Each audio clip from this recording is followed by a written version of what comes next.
Hey, hey, it's Ray Langley at your service. Virtual entertainer and wolf girl extraordinaire. Today, we are wrapping up Ace Attorney Justice for All. How's everyone doing today? Welcome in, Candace and Army. Good to see you guys.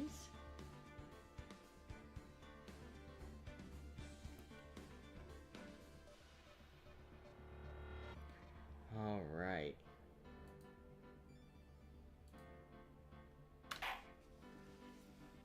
Today we're doing the trial portion for Farewell My Turnabout. And that is basically going to be the last couple of portions of the chapter, I believe. If I'm remembering correctly, which I might not be, but I'm pretty sure it is. Now that Matt on guard has revealed his true face.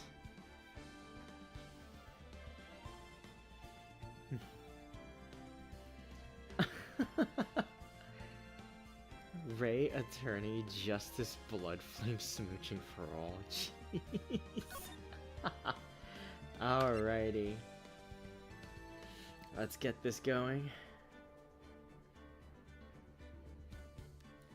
The stakes are higher than ever before. We still have Maya's life in the balance. We have an assassin out there somewhere that has her, and our client is actually guilty, so our reputation or our friend's life. Let's see where we go with this.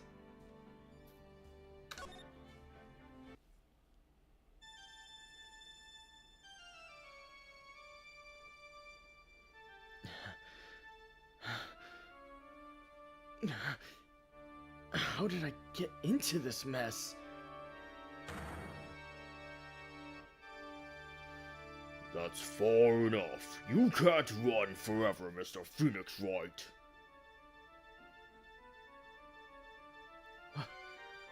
What have I done wrong? I cannot allow you to go on like this. But I'm just a simple defense attorney. Silence! You are no longer worthy of your title.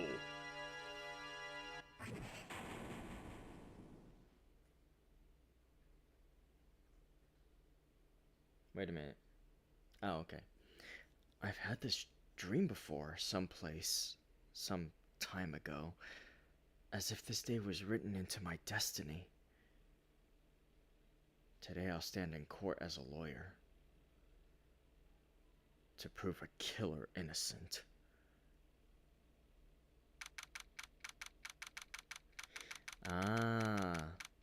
So for those of you who might not remember, this was the dream that he had in the very first case of this game, right before losing his memory. It all comes back to this.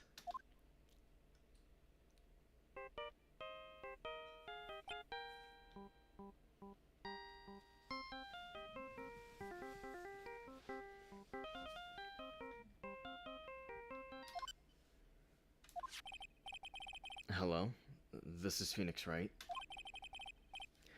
You don't look so well, dude. You're gonna prove me not guilty today, right?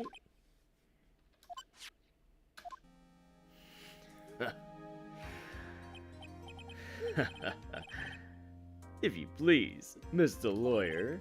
Remember, it's not just me. Your precious friend's life is riding on today's verdict, too.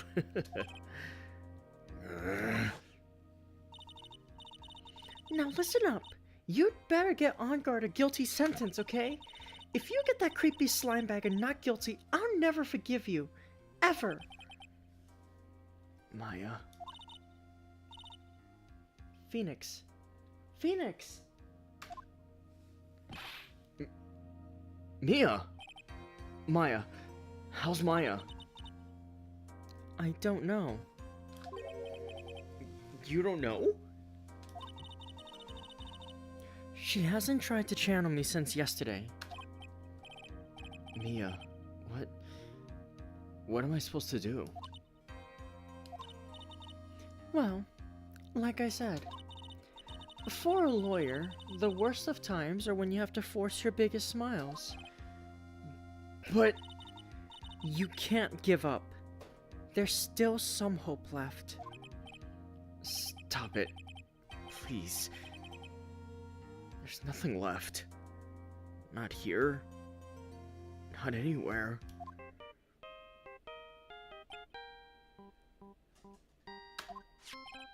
Oh, it's that accursed on guard again. Will you leave me alone? Look, don't call me anymore, I mean it! You're really mean, pal. Gumshoe, I'm really sorry. Where are you?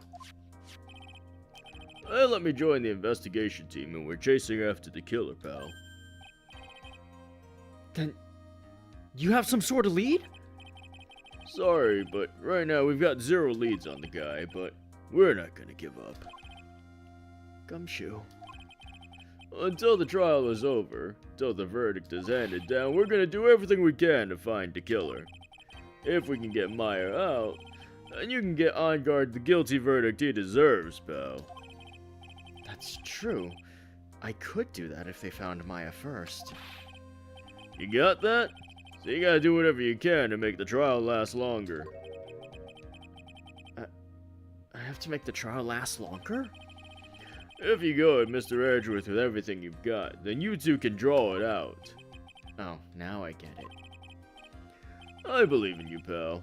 You and Mr. Edgeworth can do it. So, believe in us. We're gonna give it all we've got, just like you. Got it. Thanks, Gumshoe.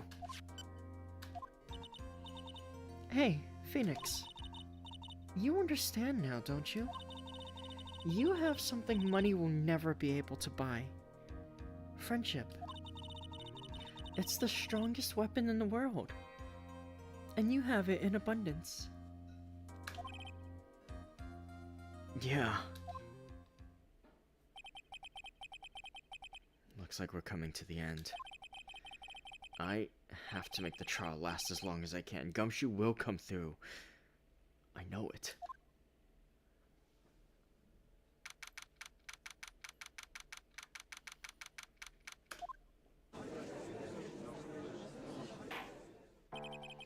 Court is now in session for the trial of Matt Ongard.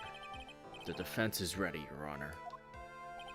The prosecution has been ready for a while, Your Honor.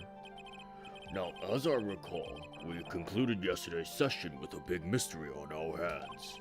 The mystery being what exactly was Miss Adrian Andrews' role in this murder. That is to say, is she really connected to the crime itself? Mr. Edgeworth, if you would please inform the court of today's proceedings. Adrian Andrews. She forged evidence that threw suspicion onto Mr. Ongard, and then proceeded to escape the crime scene by wearing a nickel samurai costume. The guilt of these actions are those from which she cannot escape. Then you're saying that she's guilty after all. I'm not finished, Your Honor. Miss Andrews has nothing to do with committing the actual murder. I would like to direct the court's attention to this card. What is that? It looks like a shell? This is the calling card of a certain assassin. Assassin, you say? Yes, Juan Corrida was killed by a professional assassin. And the person who hired the assassin, his client, so to speak, is Matt Ongard. What a surprising turn of events! I would think it's become commonplace by now, Your Honor. I know what's going on this time. So I know that everything Edgeworth has said is true. But we still have to hold out for as long as we can. At least until Maya's safe and sound. I wonder how the trial will turn out today. Now then, please call your first witness, Mr. Edgeworth. The prosecution calls the defendant's mentor, Mr. Will Powers, to the stand.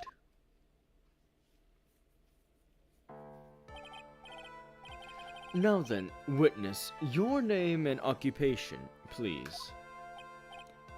Okay. I'm, Will Powers. I'm a poor, underpaid action star. And what is your relation to the defendant? Well, I guess I'm sort of a lousy mentor to him in a way. Yeah. Mr. Powers, please, you don't need to put yourself down so much. Oh, sorry. Well, but I'm just kind of a nothing sort of guy. On the night of the murder, you visited the defendant's room. Is this correct? Yes. I didn't know that. But you know, I didn't actually get to see Matt when I went. All you need to do is answer what you're asked. Now then, I would like you to please testify about when you went to Mr. On Guard's room. Okay. Sure.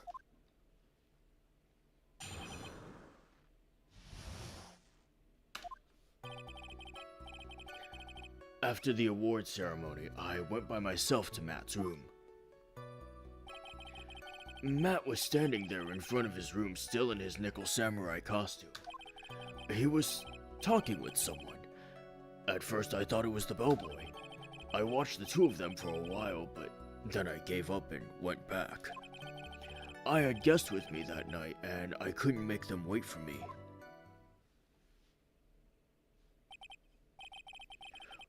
Nothing sounds out of place in Mr. Powers' testimony. And talking with the bellboy is no big deal. If one assumes that the person Mr. On Guard was speaking with was an ordinary bellboy. What are you implying? Well, Mr. Wright, let's have your cross-examination, shall we? Looks like we're in another sticky situation. Huh? A trap. Can't you smell it, Phoenix? But for us to find out more, we're just gonna have to charge in head first, right?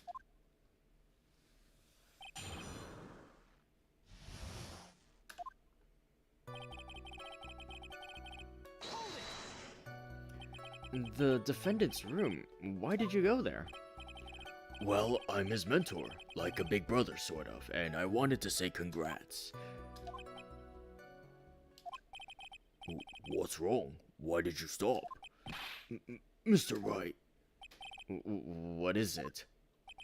You're gonna try to trick me into a corner, aren't you? Huh? I know I'm just a poor, underpaid action star, but I'm not the killer. No one said you were, Mr. Powers. No, please, don't trick me. Every time you do your lawyer thing, the witness suddenly turns into the bad guy. Every time? Witness, I will personally talk to the defense at a later time. So for now, please kindly cooperate and continue with your testimony. Sorry. So, you went to the defendant's room, and then... Hey, wait a minute. When and how did I suddenly turn into the bad guy here?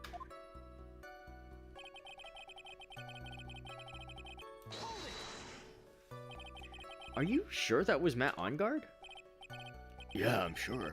He wasn't wearing the Nickel Samurai mask then. If that's the case, then he really can't be mistaken. And what was the defendant doing standing in front of his own room?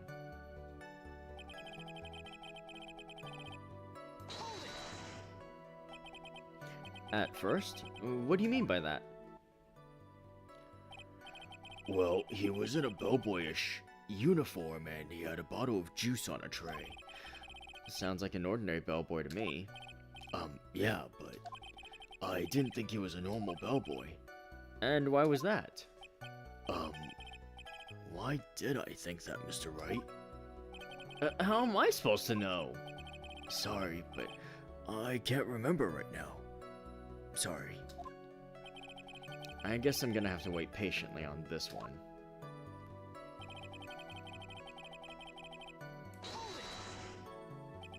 you saw the two of them, the bellboy and the defendant, together, correct? Yeah, the bellboy just wanted to say congrats. Now, while you were watching the two of them, did you notice anything strange? You know, I did feel something weird. I think it was because Matt, well, he gave the bellboy a tip. A tip? But that's a perfectly normal thing to do. So, how long did you watch the two of them? Not more than a minute or two, I think.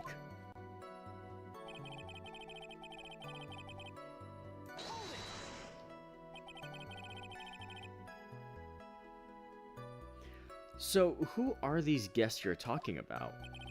You guys, of course. You and Maya and Little Pearl. I thought it would be really rude since I invited you guys if I disappeared on you. So I went back to my seat pretty soon after seeing Matt in the hallway. This is like squeezing water from a stone. It's probably pointless to press further. Do you remember this incident? Did Mr. Powers leave his seat that night? I don't remember that happening at all. Maya was making such a racket and her hyper state. I ended up focusing on her. I see. In any case, from his story, he probably wasn't gone for very long.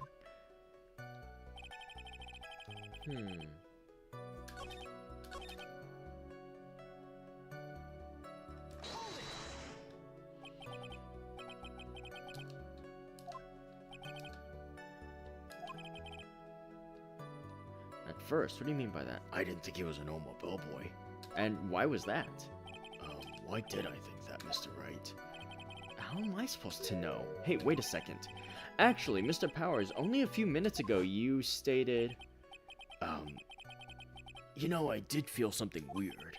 I think it was because Matt, well, he gave the bellboy a tip. Could it be that you felt something strange about the tip-giving incident itself? Yeah, that's it. You really know your job. Mr. Edgeworth. Yes, Your Honor. This bellboy, he wasn't an ordinary one, was he? Perhaps you should let the witness tell us. Very well. Mr. Powers, please amend your testimony. You mean about the bellboy, right? Matt gave the bellboy a tip. Let's see.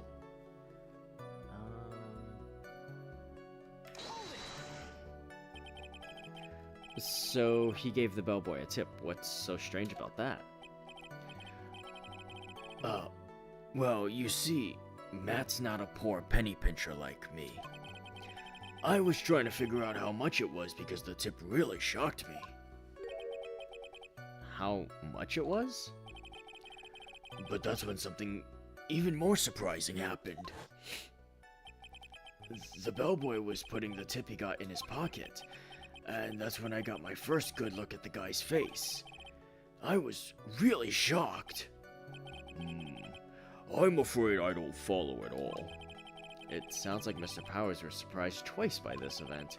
I wonder which of his shocking moments I should ask about.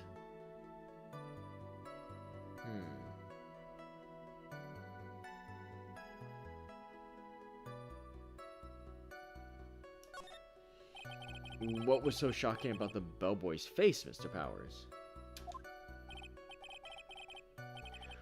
Well, he wasn't exactly a boy, more like an old gramps. I hope you know that discrimination towards old men is a no-no in my court. No, that's not what I meant at all.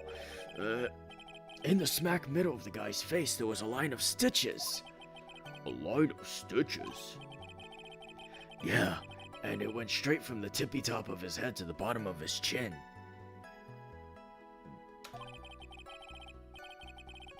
Almost like if that thread snapped, all the stuff in his head would come spilling out.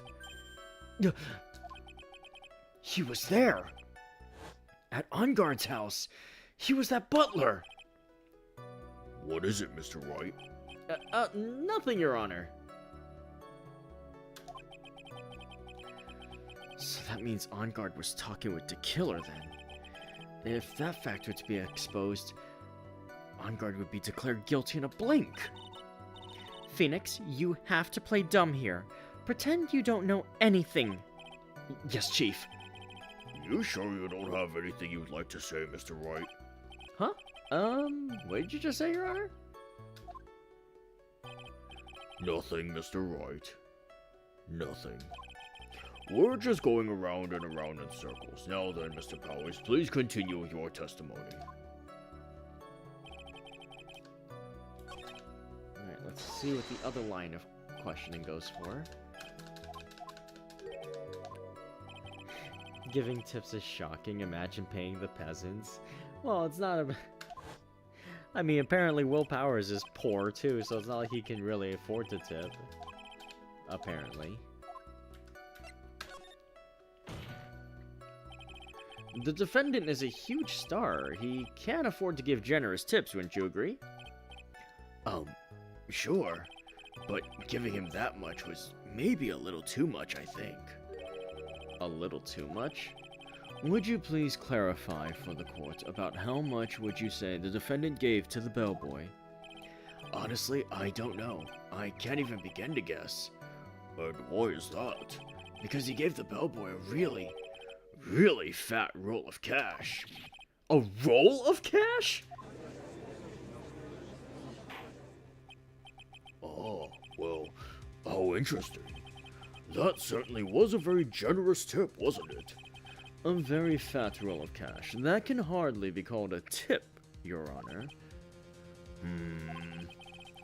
The judge is beginning to look awfully suspicious of us.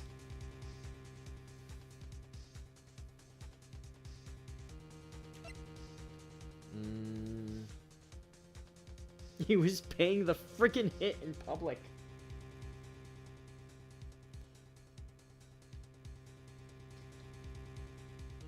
Let's see.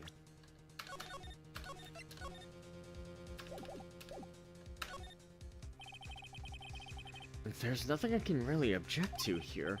I mean, who can argue that a fat roll of money isn't really odd? So supposing that roll of cash was not a tip, then what was it? Payment, Your Honor. Payment? Isn't it obvious? For the murder of Mr. Juan Corrida. Then the bellboy the witness saw. Yes, he was the assassin. Hold your horses now. Mr. Edgeworth, you don't have any proof of this, do you? Have I ever been unprepared to support my claims, Your Honor? I have here the card Shelley the Killer left at the scene of the crime. Shelley the Killer? He is the person the police's special investigations team has been chasing for ages. I am certain that the person the witness saw was this very assassin, Shelley the Killer. Really? What's wrong, Mr. Powers? No, nothing. Something just clicked in my head and I think I just figured something out. Oh? Actually, I saw that bellboy again later on that night. What? Mr. Powers, please testify. Tell us what you saw. Yes, sir. Right away. No envelope, nothing. Just tosses money at hitmen. This time I was in that hallway because I had to go to the bathroom. And that's when that bellboy I saw earlier came out of the room. Of course, when I say room, I mean Juan Corrida's room. Now that I think about it, that bellboy did seem kinda out of place. Yeah, so he had to be the assassin, I'm sure of it. I mean... Thank you very much. That is all we need for now. Huh? But I'm not done. There's still more... Let us first establish that the bellboy was truly Mr. the Killer. Then we shall see. So the bellboy came out of the victim's room, and if that bellboy really was the assassin, then I think the answer is fairly obvious. That would be correct, Your Honor. Well, Mr. Wright, I believe it's your turn to entertain and make us laugh. Ha, ha, ha, ha. This is no laughing matter.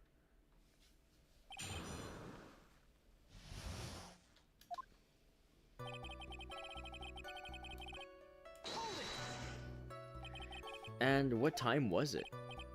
Well, I don't remember. The award ceremony ended around 8 p.m., right? And I went to Matt's room pretty soon after that. Then I came back. Then I went to the bathroom. So I guess maybe it was around 8:10 p.m. by that time? You're not one for details, are you, Mr. Powers? Sorry. I thought I could maybe catch Matt and say my congrats.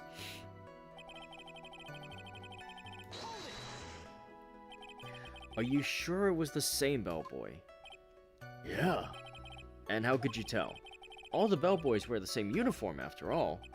But you see, well, he had those stitches in his face.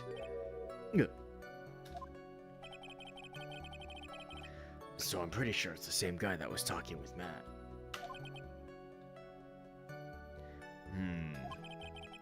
So, which room did the bellboy come out of?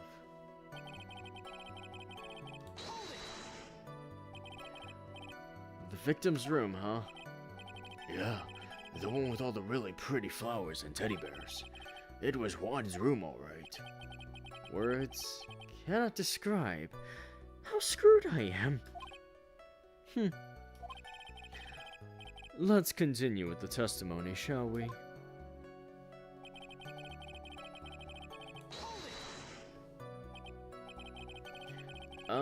So what exactly was so out of place about him? Right. Why the insipid grin? Maybe because I have no idea what damaging thing he's gonna say next? Well, the bellboy was empty-handed. Empty-handed? That bellboy was one of those room service people, right? But he wasn't pushing a cart and he wasn't holding a tray either. You'd call that a little strange too, wouldn't you? I agree that it is a bit strange, Mr. Powers. But is it really that unusual for a bellboy to be empty-handed? What should I do? Should I let Mr. Powers' testimony slide, or...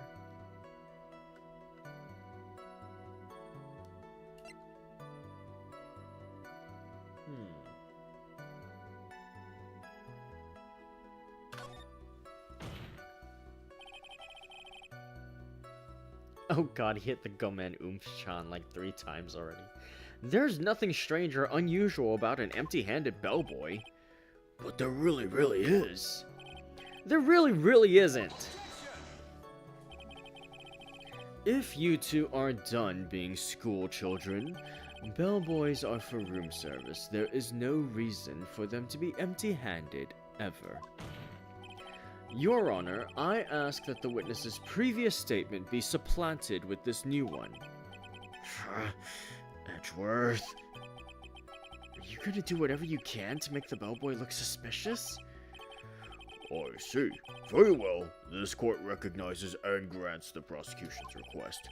Mr. Powers, if you could amend your testimony, please. Yes, sir.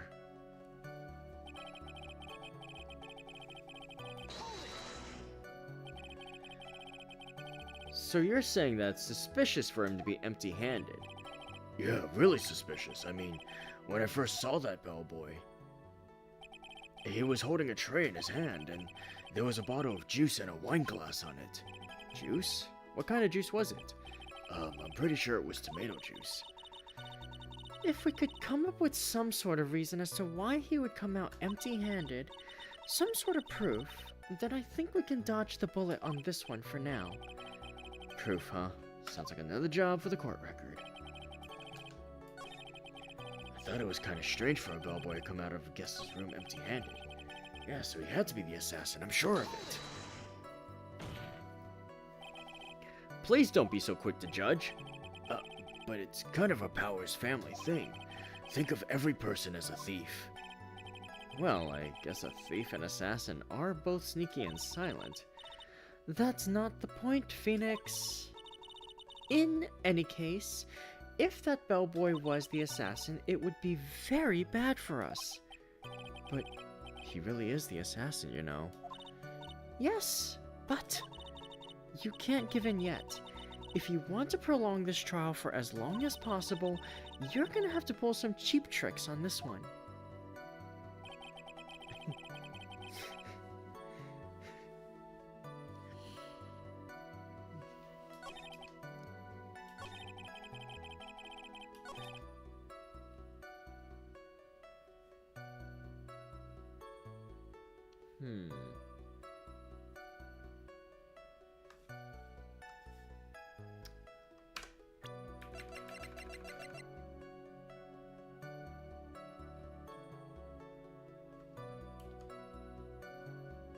Wait, what? Let me just in case I'm wrong.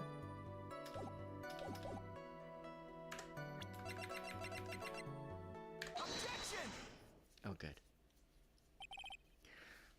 Mr. Powers. Yes? You're easily influenced by other people's words, aren't you? As soon as you heard that the bellboy might have been the killer, you got caught up in believing it must be true. But isn't he really suspicious?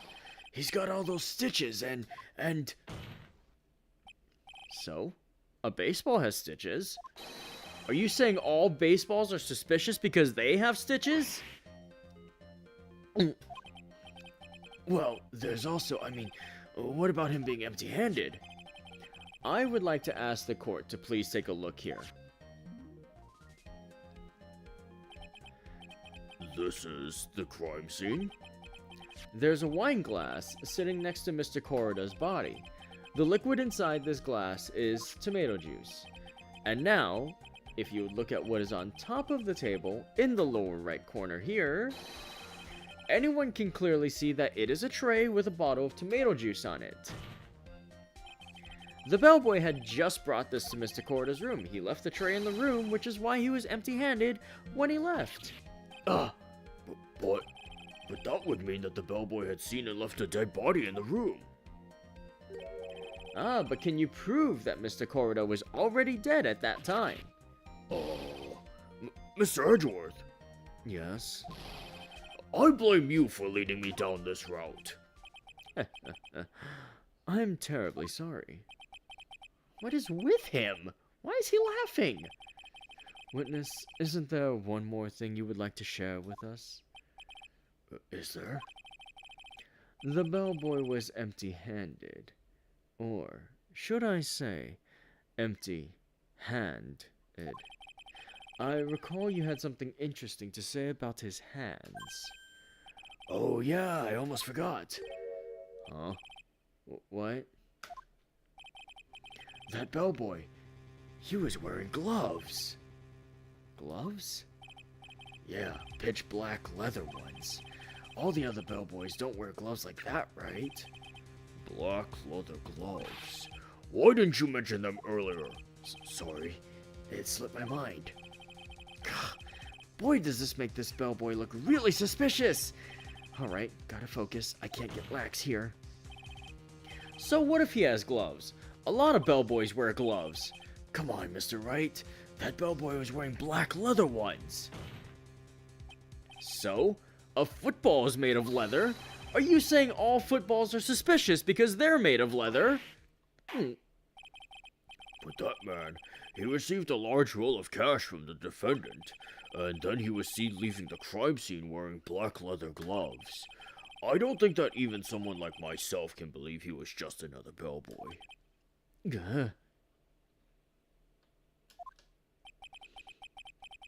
It seems that we have finally come to an understanding. Now then, witness, please continue with the rest of your testimony. The rest? Oh, yes, please tell us more. Okay.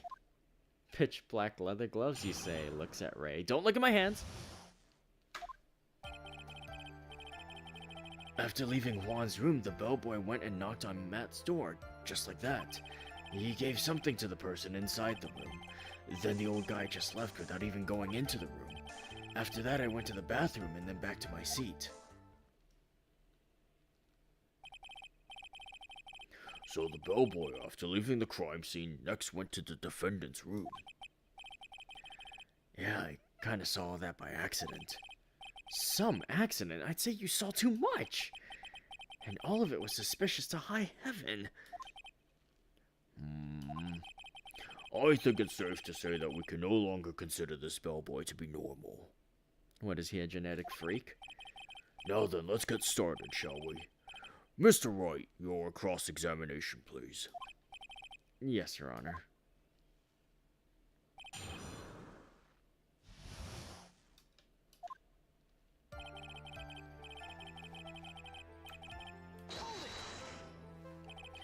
Is that what you saw while you were busy spying?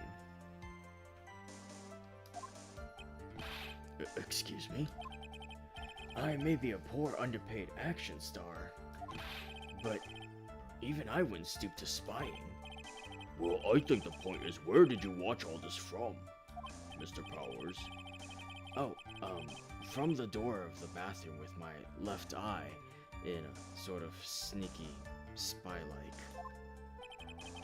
I knew he was spying! Please, does it really matter if he was doing it over or underhandedly? What did the bellboy do next? That's all I care to know.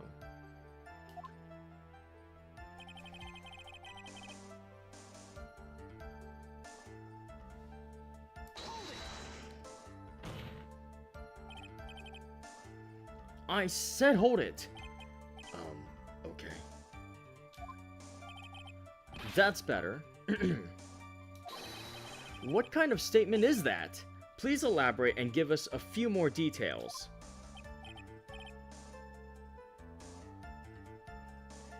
Oh, okay. I should probably ask him only one question at a time.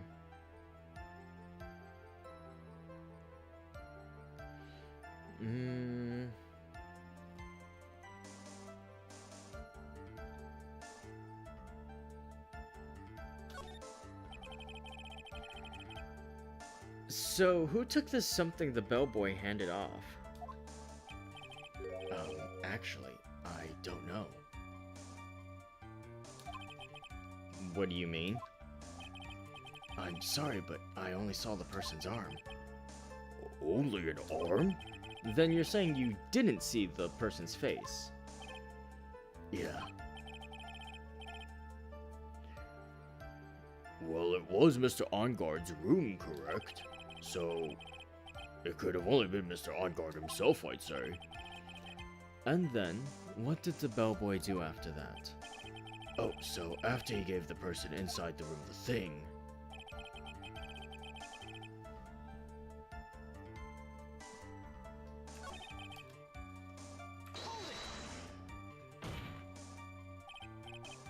Let's ask about the other things real quick.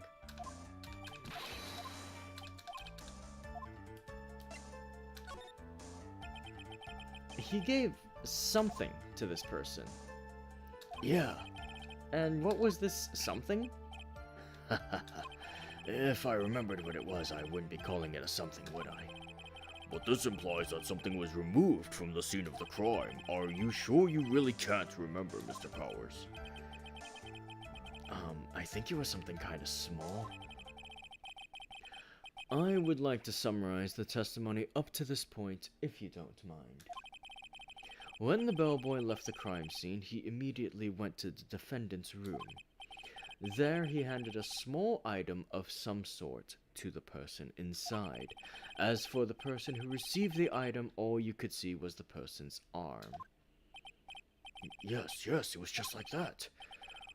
Mr. Edgeworth, is all this really that important? Of course, Your Honor. I think this is of the utmost importance. This is when whatever was removed from the crime scene was handed over to the client. Oh. Crap, I think I know what it is. Mr. Powers, please try to remember what it was the bellboy handed off. Well, let's see. I think it was... No. If you remember, please add it to your testimony. Yes, sir. If I saw it again, I could say for sure, but I think it was some sort of wooden statue.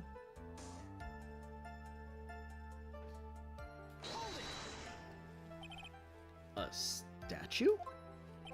Yeah, it kind of looked like one, I guess. If I saw the actual thing again, I'd probably remember, you know. Looks like for this trial to proceed, I'm gonna have to come up with whatever this statue thing is and show it to him. You're gonna have to trust your instinct on this one and take a chance, Phoenix. Well, Mr. Powers, let's continue with your testimony. What did the bellboy do after that? Where did this bellboy go after he left Mr. Engarde's room? He opened the door to Viola Hall, went in there, and who knows after that, right? I do.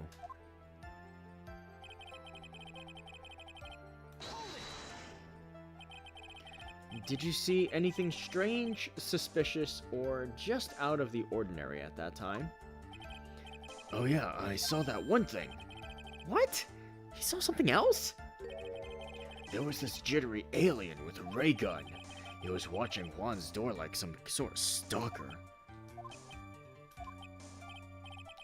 I think we can forget about the alien. Well, Mr. Powers' testimony just now is just as vague as the first. It's a little troublesome, isn't it? But I'm sure if you press him enough, everything will become clearer. Although, that just makes it harder on us, doesn't it? Talk about a lose-lose situation.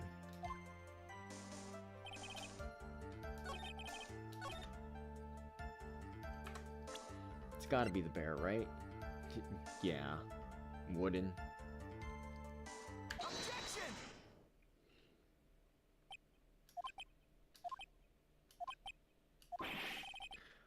What was the point of that pregnant pause? Where did that objection come from? Well, speak up. It was me, Your Honor? What is it, Phoenix? I have a feeling that something bad is gonna happen once I show this.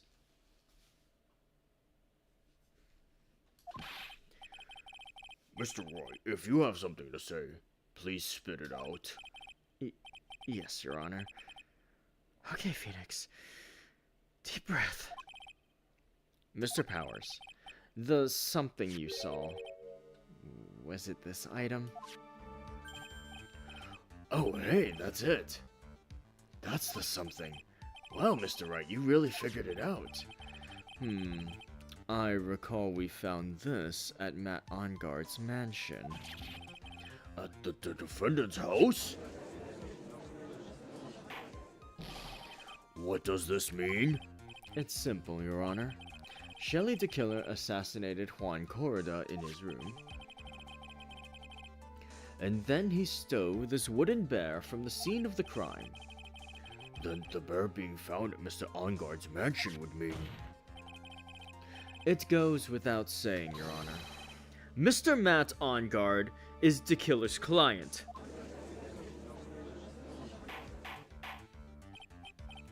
Order! Order! Order! I said order! Mr. Wright, this is a most unfortunate turn of events for you. Yeah. Sorry, Mia. No, it's alright. Your judgment was sound. Actually, I figured the bear would come up. If not now, then it would have later on. Even if you hadn't shown it to the court, I'm sure your friend Edgeworth would have. Almost forgot that he knew about it too. I think it is clear that there is no need for us to continue this trial. I can't let this happen. I have to do something. There has to be something we've overlooked. Your Honor, a minute, please. Yes, Mr. Wright? There are still a few points left that we've not fully explored. What are you trying to pull? Oh, well, we can't have that. Alright, Mr. Wright, what questionable point would you like to explore further?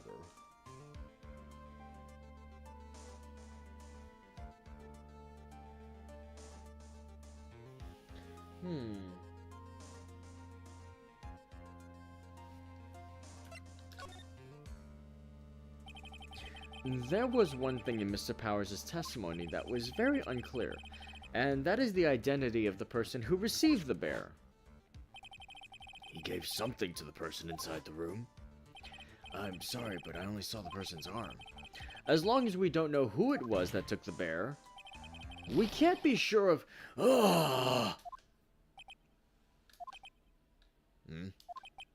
Hmm? Hmm? What is it, Mr. Powers? If you're gonna scream like that, then at least give us a good reason why. Oh, yeah. Sorry. Actually, so I remembered who took the bear. What? Really? I mean, I only saw his arm, but the arm... It was the Nickel Samurai's arm. I swear it. You've got to be kidding! Are you sure of that, Mr. Powers? Yeah, I'm sure it was the Nickel Samurai.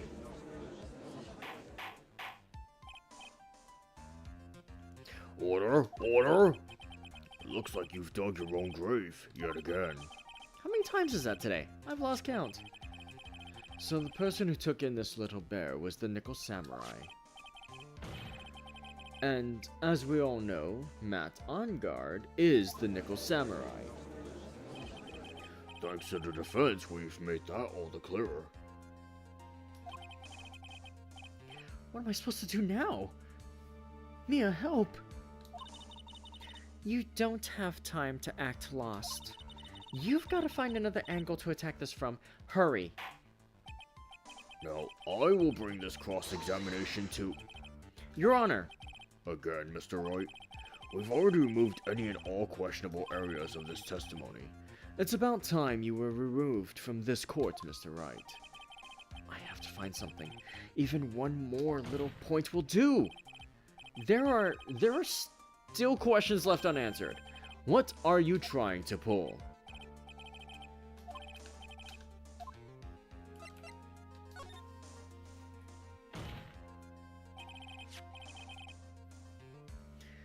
I think it's fairly obvious that the bear itself is very questionable.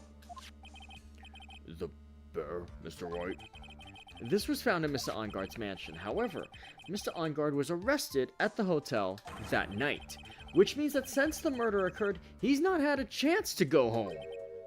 Oh. I think Your Honor has already figured out what I'm trying to say. It's not possible that it was Mr. Onguard who took his bear to this mansion. Why, that's very true. We didn't consider that point, Mr. Wright. There was no way time-wise for the defendant to have taken this bear home. Disaster averted. You haven't gotten the best of me yet, Mr. Wright. Huh? I remember it clear as day.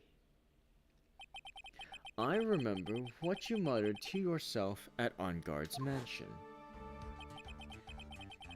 We have this area completely surrounded. There's no way for him to escape.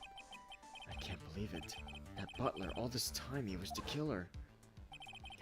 The killer and On Guard were working together, so to speak. And the killer was hiding at On Guard Mansion as its butler. What a bold move. The bear figurine was brought back to On Guard Mansion by the killer himself. When it looked like he was about to be arrested, On Guard had him do so.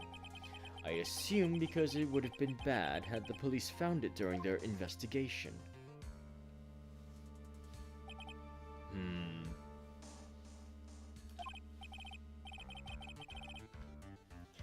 Well, Mr. Wright, you've been quiet for a while now. This is too much. Isn't there anything I can attack at all? I think we've heard enough. We now know why this bear figurine was at the defendant's mansion, as well as who it was that received the bear from the assassin in this room. Everything has become very clear.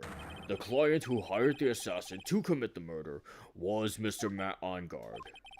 I see no reason for this trial to continue, therefore I will now hand down my verdict. Thank you, Your Honor, for your understanding. You see, Mr. Wright, you could not win against the truth, could you? I knew it would turn out this way. After all, what Edgeworth has stated is the truth. Any last objections, Mr. Wright?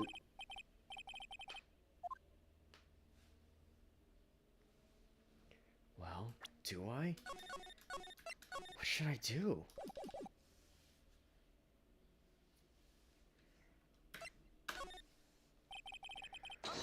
I will now announce my... There's only one way for me to drag this trial out. The only thing I have left is this one dirty trick. Your Honor, right now we have these two reasons to believe my client is the assassin's client. Reason number one, he accepted the bear figurine from the assassin. Reason number two, that very same figurine was found at Ongard Mansion. However, it's possible this is all the work of a certain other person. What are you saying? What I am saying is, it's possible a different person is the killer's real client. I was the killer. The real client? Yes. Tisk tisk. Is this all you have? No then, Mr. Wright, let's hear your theory.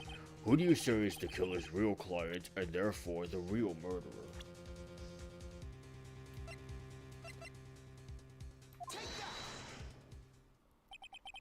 Adrian Andrews? Yes.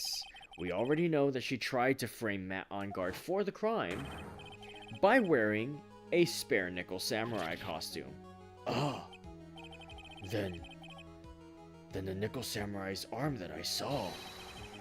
That could have very well been Miss Andrews.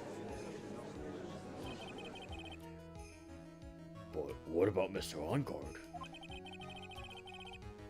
If you would please recall yesterday's testimony,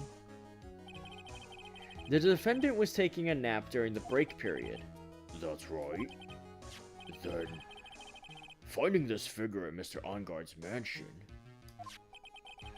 It was a well-laid trap set by Miss Andrews.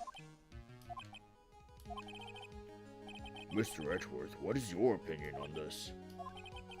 I can't even begin to count the flaws in the defense's logic, besides which there is no evidence to support it. However, I can't fully discount its possibility either. Hmm.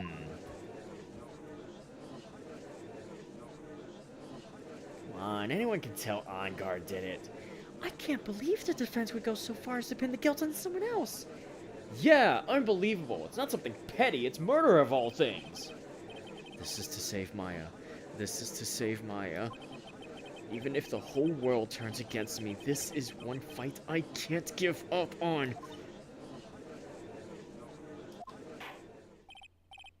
Order! Order! Order! All disruptive parties will be forced to leave the courtroom. Your Honor, for the benefit of the defense, I am willing to play along with this what-if game. His what-if game, Mr. Edgeworth? The prosecution is prepared to challenge the defense's theory. Mr. Wright, even you must have thought it strange and wondered, why would the criminal want this little wooden bear? He's right. The killer did specially bring that bear to Ongard right away. Why do you ask? Is there something special about it? Absolutely. And I'm sure that once the court knows its significance, the true killer's identity will become crystal clear.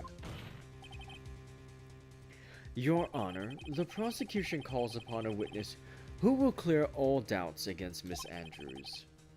And who would that be? It's quite simple, Your Honor. Miss Adrian Andrews herself.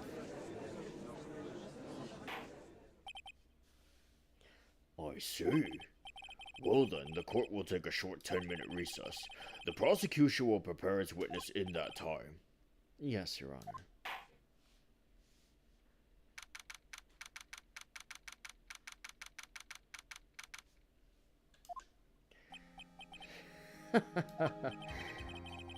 Oh, I knew it was a good idea to hold her hostage.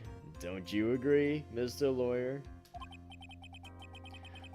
But I never thought in your desperation you'd try to pin the guilt onto Adrian. I swear this demon will pay. Mr. Nick! Pearls? Where's Mia? I don't know. A really strong power suddenly called her away. A really strong power? Oh, Mr. Nick, your phone is... It's from Gumshoe. How's it going? Have you been hanging in there, pal? Yeah, sort of. We just barely found something to latch onto. Whew. That's good, pal. And what about you? Anything yet? Have you figured out where the killer and Maya are? We still don't have any leads, but... What? We don't have any more time! We just had one. Even a single clue would be really helpful. I was only able to come this far because I kept thinking to myself, I've got to keep the trial going until Maya's been rescued, but have I just run out of luck this time? Is all our hope for naught? A tent. Huh? A tent? I could see a circus tent. Mia? It looks like Maya was unconscious until just a few minutes ago. As soon as she woke up, she called for me. So it was Maya that called you away. She's locked in a dusty little room right now, but I could see a circus tent outside the window about 300 feet away. Gumshoe! Is there a circus in town right now? There's only one, pal. The very big circus. Maya's somewhere within a 300-foot radius of the main tent. What? Okay, hold on a sec, pal. Hey, draw a circle on that map about a 300-foot radius from the main tent. Hurry! And I could see a mailbox under the window just outside. Gumshoe, there's also a mailbox. Okay, what else? What else, Mia? I'm sorry, but it was a very small window. I couldn't see anything else. It felt like I was in an old office building. Maybe the 3rd floor or so. I heard her. An old office building. Good stuff, pal. Okay, just hang in there. Just a little longer, pal. Wish us luck. Good luck. I'll call you later, so don't let your battery die, okay, pal? Mia, Maya's not hurt, right? She's in a pretty bad state, Phoenix. She's being starved. Gumshoe, please hurry. Looks like we're out of time. Are you alright, Phoenix? It's only a matter of time before Maya's rescued. I can do this. I just have to make this trial last a little longer.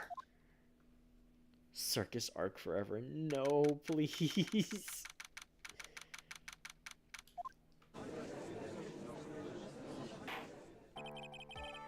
Court will now reconvene.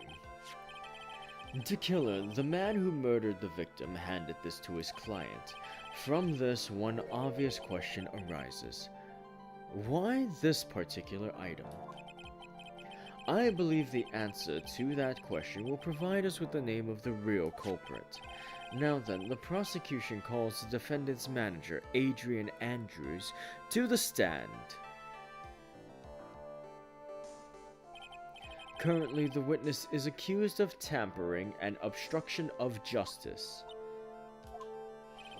However, you have been called to the witness stand today to ascertain who exactly is guilty of murder.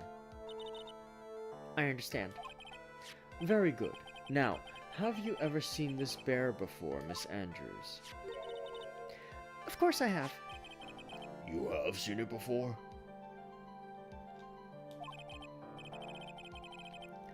That's right. It's only natural that the witness has.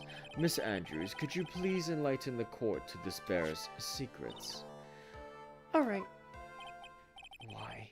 Why does she... The circus. It was me, Ray. When I circused your wife, I circused just like this. Not the Judge Doom voice. Actually, this is an elaborate puzzle. If you know the correct order, it can be taken apart one piece at a time. At its center is a small cavity with just enough room to store a small item. Because of its complexity, if you don't know the order, you can't open the bear. You really can't tell that it's a small jewelry box just by looking at it.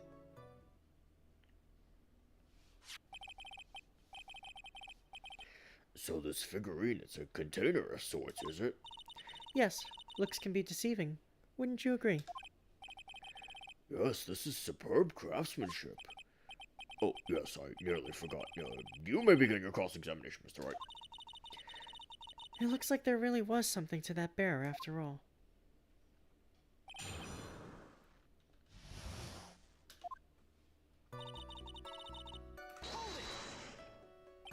A puzzle? That's right. But it looks like an ordinary figurine. True enough. To people who don't know, I'm sure they'd never guessed that this was a puzzle. So what kind of puzzle is this exactly?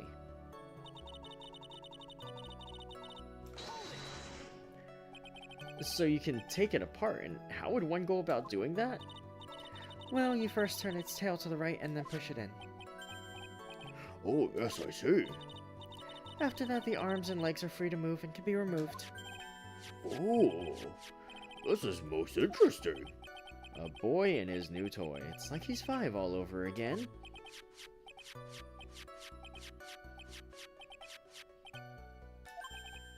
Oh, don't mind me. Go ahead and carry on. I think he's lost it. So what do you do after you take the puzzle apart?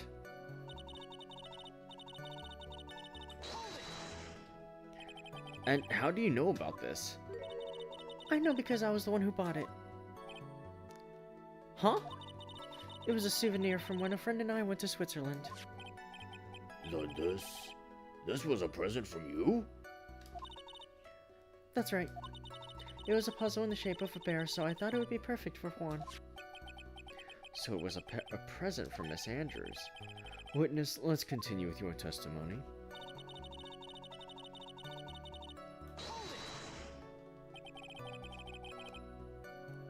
So who exactly knew how to solve this puzzle?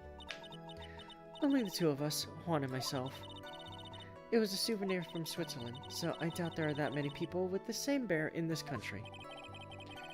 But this looks like it could be easily broken, especially if someone wanted to get at what's inside. Well, it's a toy. But it can never be the same again once it's been broken.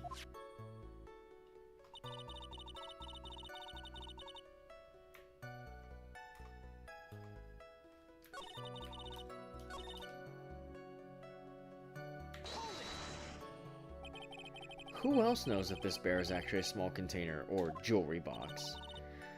I never told anyone. And as long as Juan never told anyone either, then only the two of us knew. The two of you, huh? Then of course that means Mr. OnGuard didn't know, right? I think this is about all I'm gonna get for now.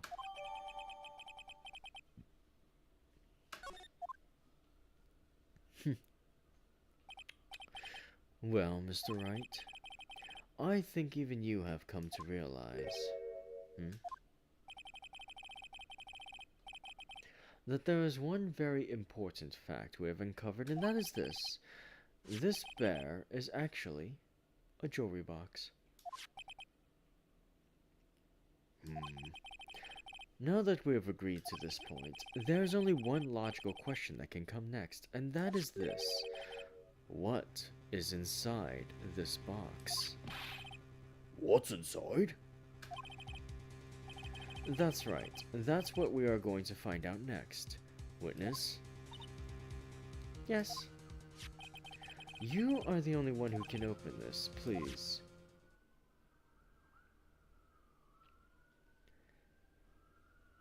There's a painful silence hanging over the courtroom. All eyes are on Miss Andrews now as she solves the puzzle and takes the bear apart.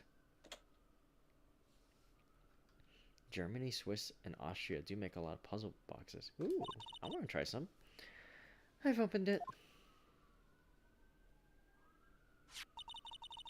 Is this what you wanted?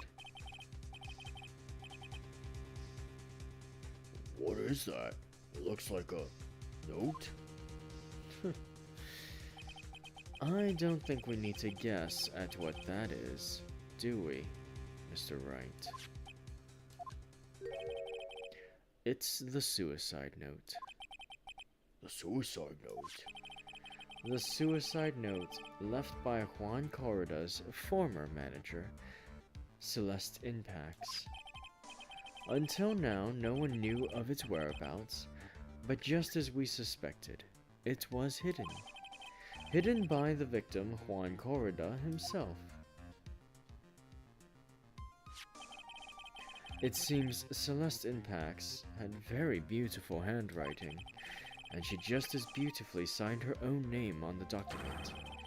This is most definitely the note she left right before she committed suicide. Order! Witness, did you know about this? Yes, I did. I heard all about it from Juan. When I discovered his body, I looked for the bear.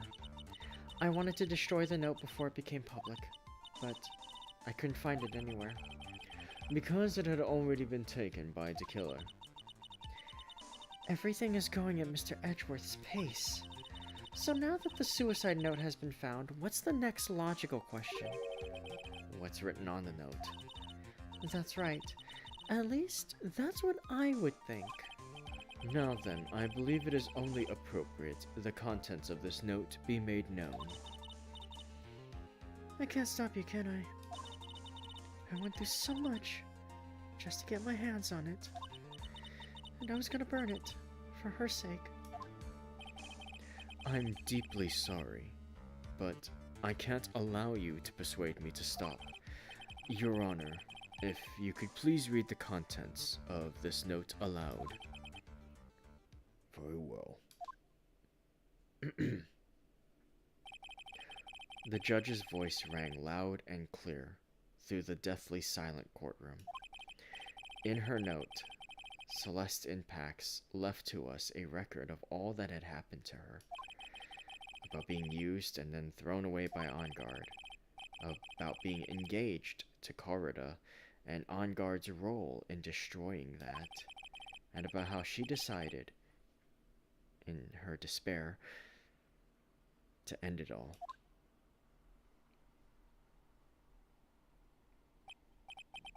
And that's all Miss Impax had to say. There is one thing I would like to say here. The prosecution has no interest in slandering Mr. OnGuard. Then, what? Our intention, Your Honor, is to establish a motive for murder. Isn't that correct, witness? Yes. On the night of the murder, Juan was going to make the contents of the note public. After the post-ceremony show, he was going to hold a press conference. My word. Matt OnGuard values above all else his refreshing like a spring breeze image, which is why he had to stop this note from being made public at any cost.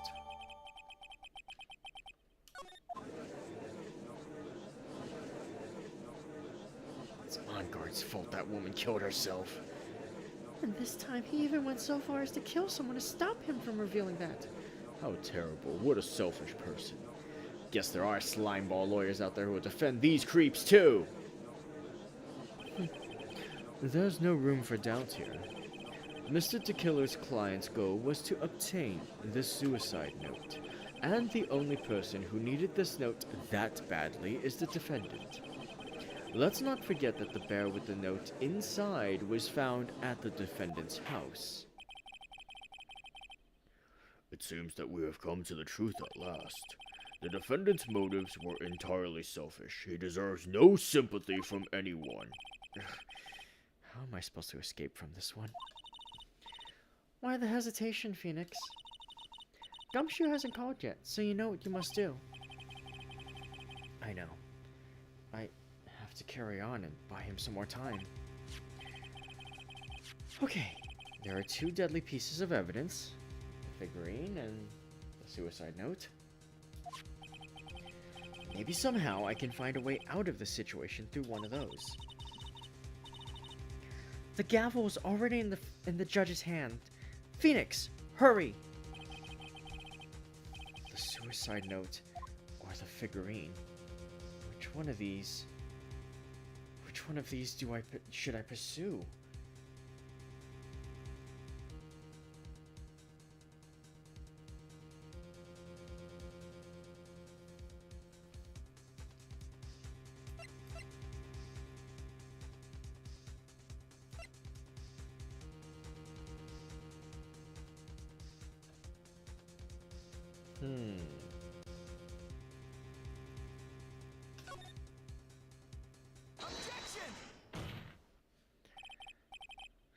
Take the figurine and lock the hammer inside it. Easy.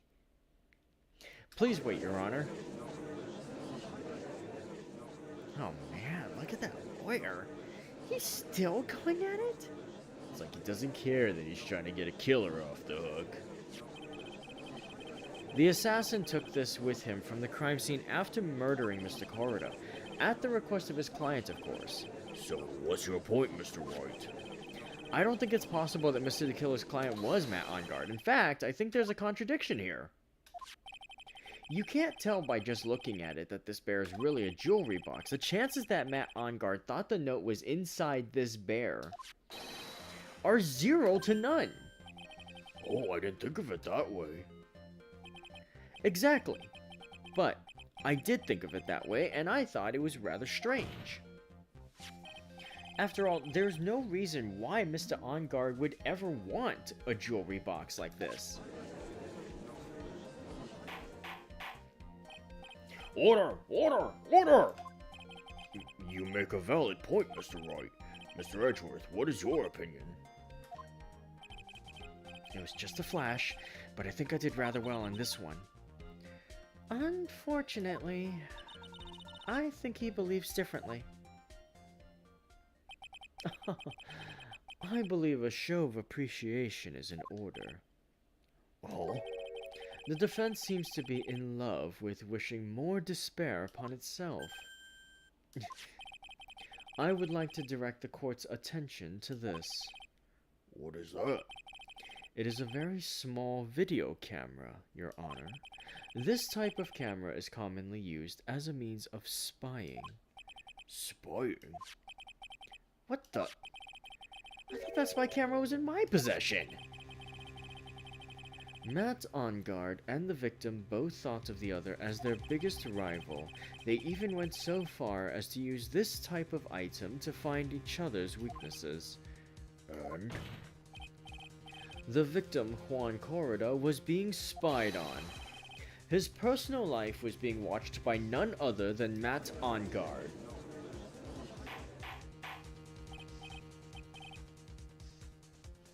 Order!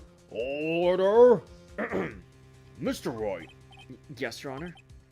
You? Don't tell me you knew about your client's spying activities. Well, sort of? Sort of is not an acceptable answer, Mr. Wright. I see you are confused, Mr. Wright. You're probably thinking, but I have the camera that was in the stuffed bear's eye. But this camera that I have is not that same one. Last night, I searched the victim's house on a hunch, using this Gumshoe's Bug Sweeper. By the way, Mr. Wright, the defendant's fingerprints were found on this camera. Matt Engarde's fingerprints were on there? Well, Phoenix, it looks like those cameras were hidden all over the place, huh? What am I supposed to say to that evidence? I think this is the end.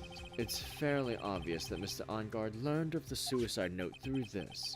He was watching the victim all along. He He got me good this time. I don't have anything to counter that. Hey, now what's that lawyer thinking? Mommy, is that man the bad killer guy?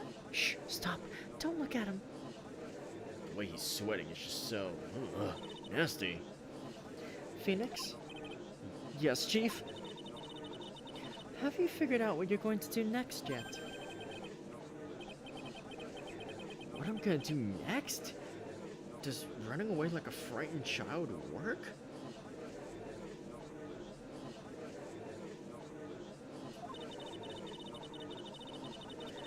I know it seems like Mr. Edgeworth is very close to putting the lid on this case.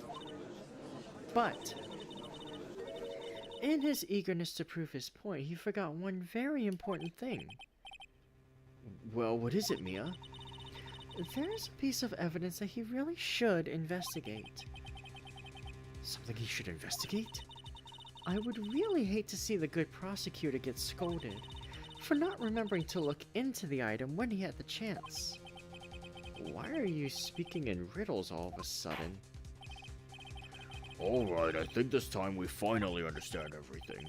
Well, Mr. Wright, you don't have any further objections, do you? What is this piece of evidence that Mia's talking about? Can I figure out what it is that still needs to be looked at, or should I let it go?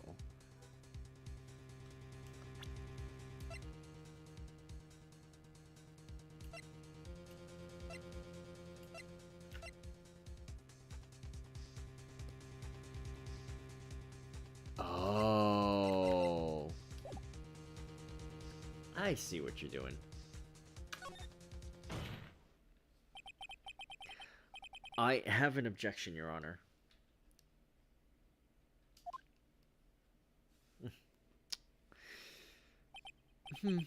That was about the weakest objection I've ever heard, Mr. Wright.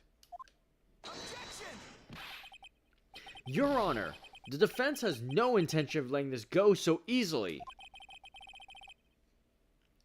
You're beginning to sound desperate. That's just your imagination, Your Honor. Mr. Edgeworth, this is not like you at all. In your eagerness to prove your point, you've forgotten one very important thing. Hey, isn't that what I just said? So, you're telling me that I forgot something. You're so close, Mr. Edgeworth.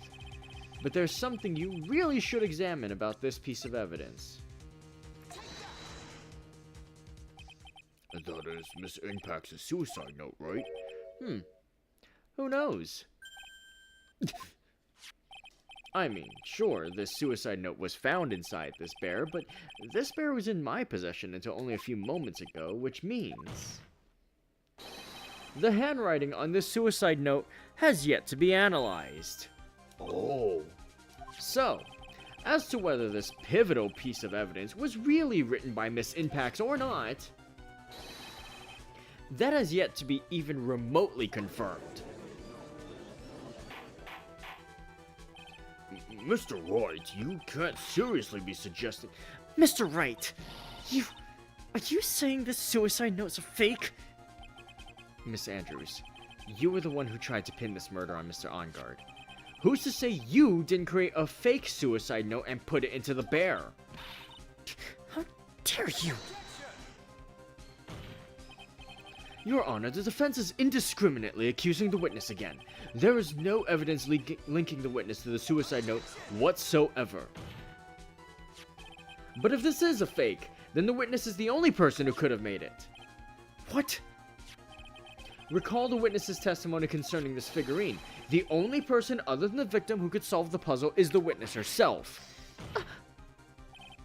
Miss Andrews, you wrote this note, didn't you? You wrote it so that you could use it to frame Matt OnGuard. I did no such thing. Right, if you're going to pronounce this suicide note a fake, then show this court some evidence to support your theory. Mr. Edgeworth, you were the one who presented this scrap of paper as evidence. That means the burden of proof lies with you, the prosecution. That's enough. Mr. Edgeworth, can you confirm the handwriting on the suicide note? It is as the defense has stated. The handwriting has yet to be analyzed. If that's the case, it seems that yet again we have reached the point where a verdict is impossible. That's impossible! This isn't good, Phoenix. The judge is gonna carry this trial over one more day. I don't think Maya will physically be able to make it another day. I didn't want to have to do this, but I don't have a choice. I request that both the prosecution and defense further investigate. Handwriting analysis, my butt. That's just the lawyer trying to buy more time. On guard's guilty. Look, any idiot can tell you that. I think we've reached the end of the line. Guilty! Guilty! Guilty! Guilty! Guilty! Guilty! Guilty! Guilty! Guilty!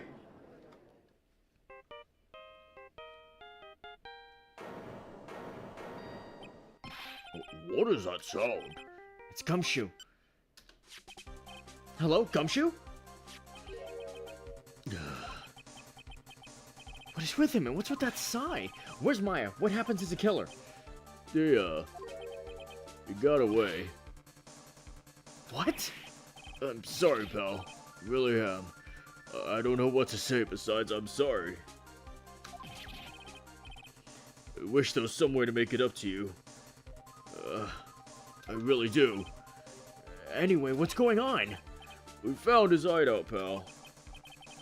But the two of them were already gone. This is terrible. I'm gonna keep looking for him, pal. Don't you worry. I just need a little more time.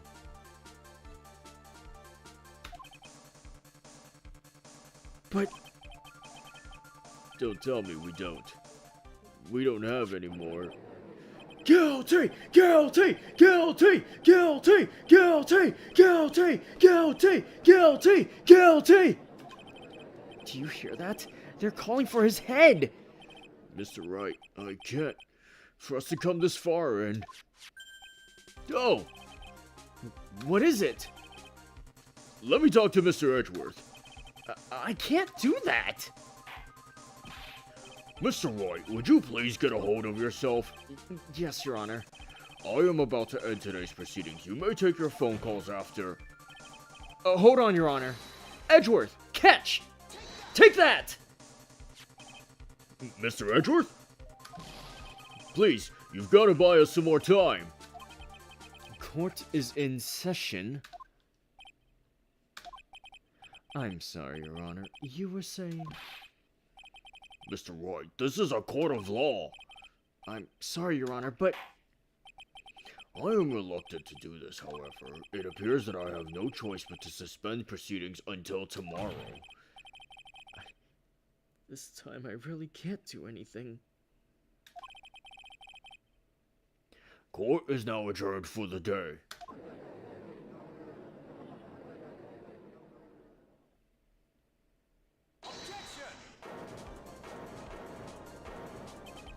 Please wait, Your Honor. Edgeworth? What is it, Mr. Edgeworth? I humbly request another 30 minutes of Your Honor's time. For what purpose? We can perform the necessary tests on this piece of evidence in that time. But can you really obtain your results in 30 minutes? I believe we can, Your Honor. But wouldn't it be better if we adjourned for today and then reconvene tomorrow? 30 minutes. Please, Your Honor. That's all I'm asking for. Please, Your Honor! Very well. At the prosecution's request, this court will now take a 30-minute recess. But be advised that I will not allow another recess today.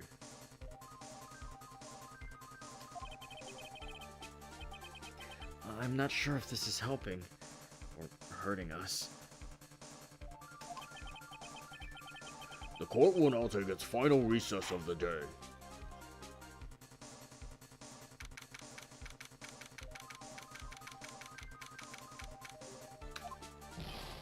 Right, well, what is going on with Maya's situation?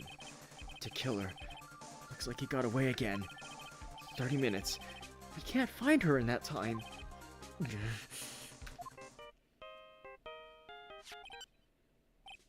Report! Is that Mr. Edgeworth? We don't have time, just spit it out! Right. It looks like we just missed them, sir, but the killer left a few things behind by accident in his rush to get away. A few things. Can we use any of them as evidence? I thought you'd ask, pal. Huh? I've got the things he left with me right now, and I'm on my way over. Really? That's odd. Any items like that are usually sent to the crime lab first. We don't have time to wait for those guys, sir. When those guys weren't looking, I swiped the stuff and ran. What? Well, I'm not a detective anymore, so I had to. I'm really sorry, sir, but I've got to put the law on hold for now. Sounds bad. I hope he doesn't get in too much trouble over this.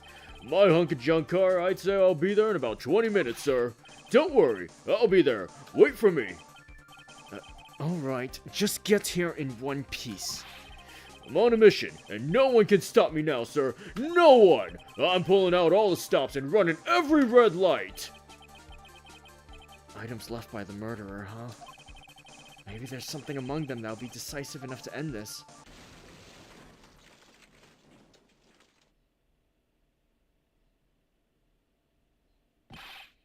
Hey, what's wrong? Detective Gumshoe? Answer me!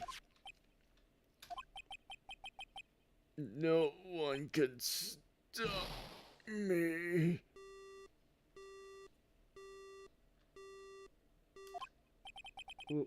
What happened? It sounded like he had an accident. I'm guessing his cell phone broke as well. What was he thinking? We've got to hurry and call for help. But we have no idea where he is. His cell phone is broken, and he wasn't driving a patrol car, so no radio either. Also, if we don't get to those items before they do, the police will take possession of them. No! We can't let that happen!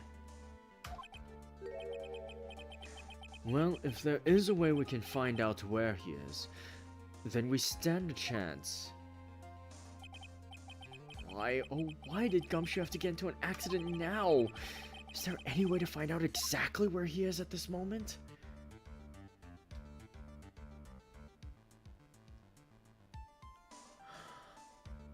There is. That's right, there is a way! What? How? I'm sure we can find out where Detective Gumshoe is through this.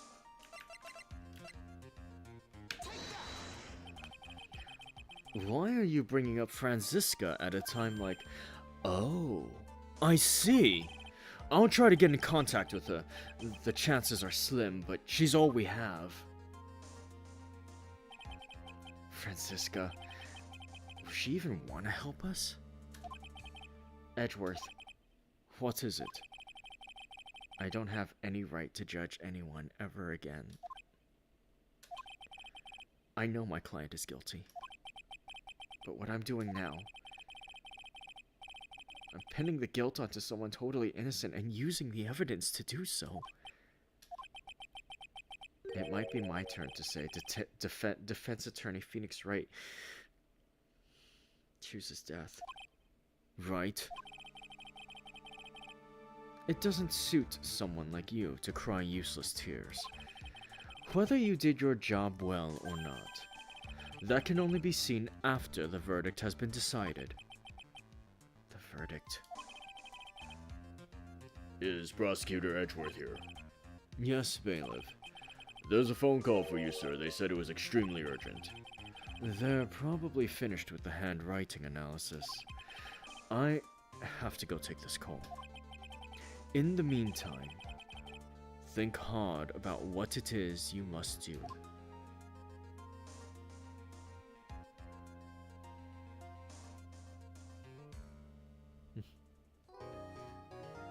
Court does that all the time. The joke is that it's not a joke. Franziska, if you help us, we can beat Phoenix Wright's ass. Alright, I'm gonna go ahead and take a quick break for some water before we get to this final part. And yeah, I will see you guys in a second.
All right, and we are back, nice and hydrated, so that helps. Oh, darn, I just noticed Army went to sleep while I was away. Well, if you're watching the rest of this on a VOD later, Army, I hope you sleep well. Thanks for being here.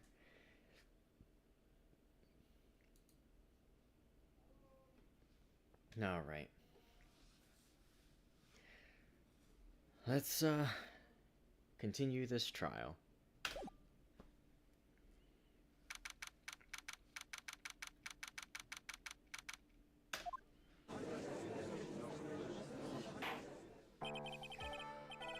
court will now reconvene. I assume both sides are ready? Yes, Your Honor. Yes, Your Honor. I can understand the defense acting like this. However, why do you also seem distraught, Mr. Edgeworth? That is... It's nothing, Your Honor. What's wrong with Edgeworth? It looks like something unexpected just happened to him. Now then, Mr. Edgeworth, if you could please tell the court the results of the handwriting analysis on Miss Impact's suicide note. Yes, Your Honor. Unfortunately, we have discovered that this suicide note is a forgery. What? What do you mean, Mr. Edgeworth? This note was not written by Miss Impax herself. It is a fake. Order! Order! Order! Mr. Edgeworth, would you care to explain what is going on? If this was not written by Miss Impax, then who wrote it? We would need more time to do a more detailed analysis. However, it appears that the handwriting matches that of the victim, Mr. Juan Corrida. Mr. Corrida? Well, well. It looks like Miss Impax never left a suicide note after all. She never wrote anything about On Guard. However, Your Honor, even though this suicide note is indeed a fake, Mr. On Guard could not have known that, and so that facts remain unchanged. Acting under the assumption that it was real, he had plotted to possess it. That does sound very plausible. This theory that On Guard had no idea that the suicide note was fake. Something seems a little wrong with it.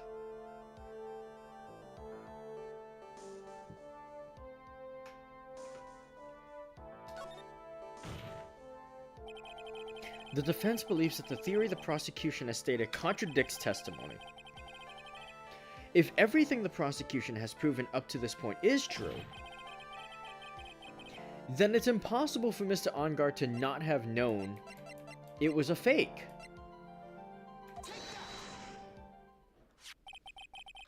What is this little item called again?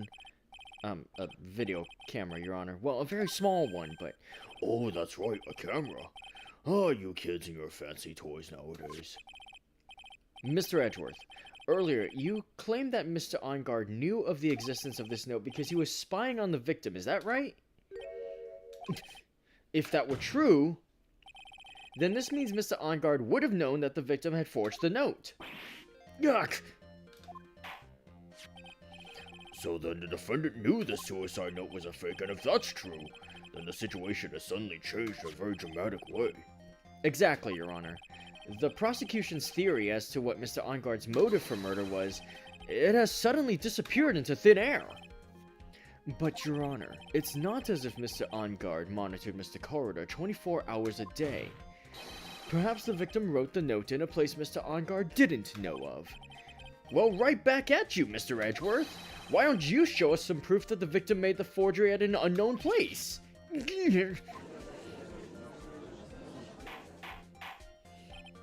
Order! Order! Order! Mr. Edgeworth, it looks like this time it's you who's dug his own grave. As I figured. Huh? As you figured? As I figured. It came down to this after all. Mr. Edgeworth, you're not making any sense. When I heard the results of the handwriting analysis, I thought this might happen. The question is, what next? What next? If the prosecution can't prove Mr. On Guard's motive through the evidence, then we must prove it from another angle. Well, I agree with you there. Your Honor, the prosecution would like to call a witness to the stand at this time. Oh, well, that's fine. However, this witness is a little unusual. Edgeworth stuttering? This is not like him at all. Unusual? Well, what sort of witness is this person, Mr. Edgeworth? This witness is one who is perfectly fit to answer once and for all the question of who was it that hired Shelley the Killer to commit murder?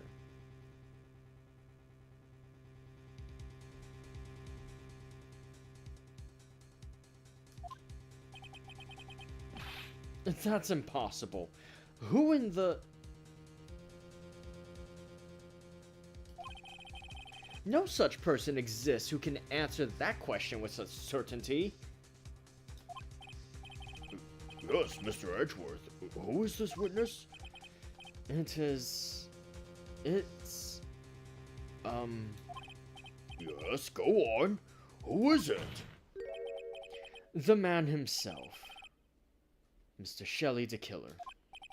Oh, Mr. the Killer. Wait! Shelley the Killer? You mean the killer? I mean the assassin? Yes, Your Honor. He's coming here to the witness stand? Well, yes, in a manner of speaking. I recognize that this is a very unusual circumstance, so I ask for your permission. Well, Mr. Wright, Yes? is this alright with you? Do I have a choice here? I can't really do much else to drag this trial out. The defense has no objections, Your Honor. I wonder if it really is alright to do this. Very well then, the prosecution calls its witness to the stand. Edgeworth, is there no other way left to us? Now then, witness. Your name and your, occupation, please.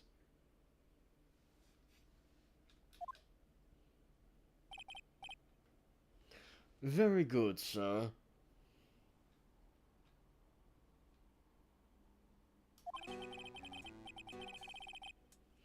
My name is Shelley the Killer, and I am a professional assassin. I say, what is going on here?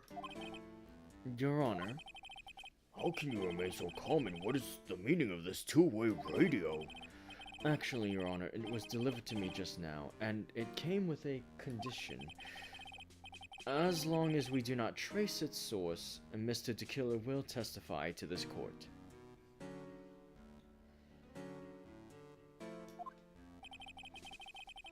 So this must be what that urgent phone call he got earlier was about.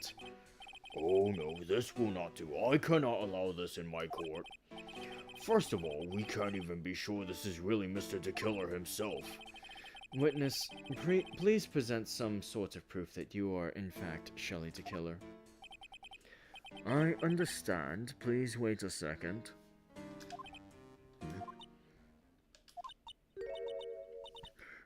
I'm so hungry. Maya! Maya!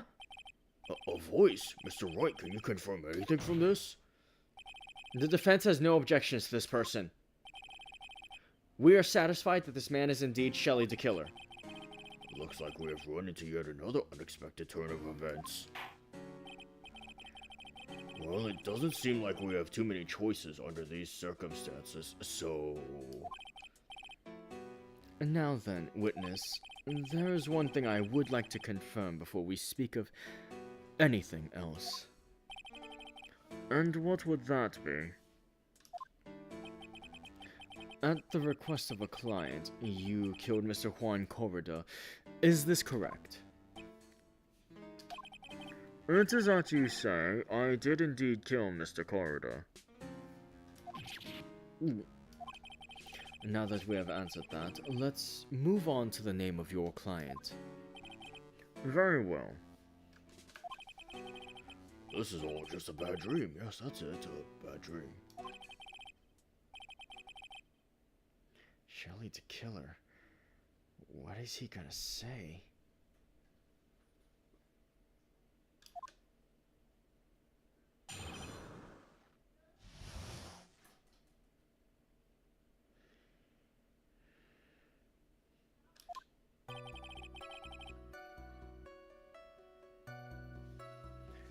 There is something I must first state.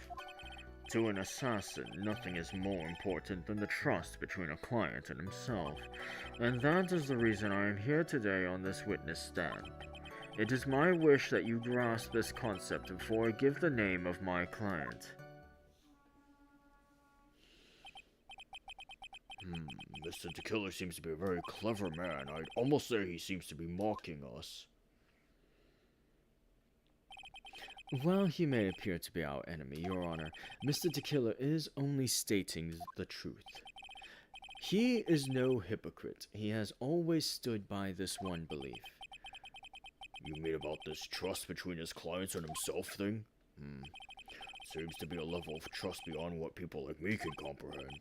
Well, Mr. Wright, are you ready to cross-examine the witness? Yes, Your Honor.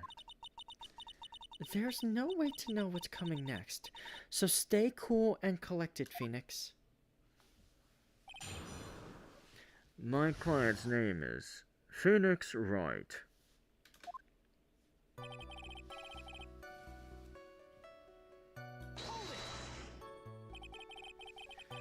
We can hear anything you have to say later. Can you please just tell us your client's...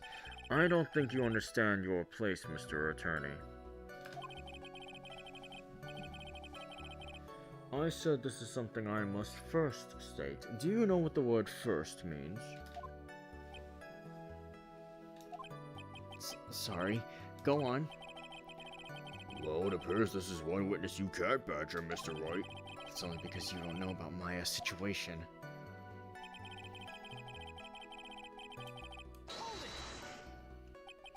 The trust between you and your client. I provide my services in a fast and efficient manner. In exchange, I trust that my clients are discreet about me and my identity. If too many people knew my face, it would be quite troublesome. That is why you are testifying in this manner. This is the first time one of my clients has ever been accused of murder. I must preserve the killer name so my clients can trust me. But couldn't someone stab you in the back and break your trust? It has never happened before, but if it ever did... Yes? That person wouldn't be my client for very long. They would certainly. That's enough. Please, no more. Very well. It was only a hypothetical anyway.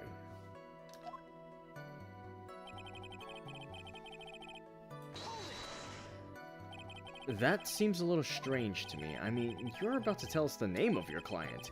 I would think that this would be very bad for them. It doesn't matter to me.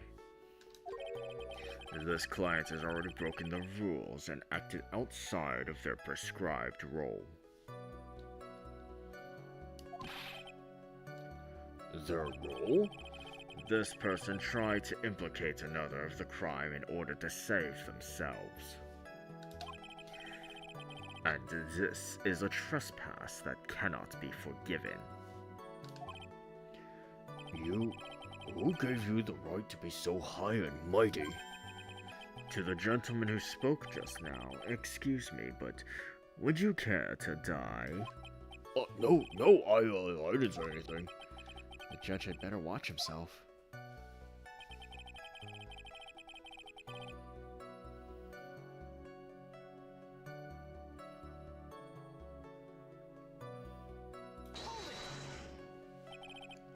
We understand, so please tell us the name of your client. I'm afraid I cannot do that. I still have a few things to say before I do. That egomaniacal... It's not good for your health to be so aggravated. You won't live very long if you let everything bother you. Somehow, that coming from an assassin makes it less than comforting. I don't really care about all this extra fluff. Just tell us the name already. Patience. Try to calm down a little. It's important to try and understand his mindset.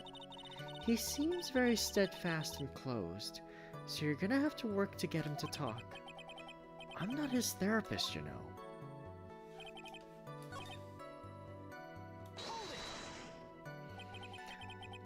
trust between you and your client.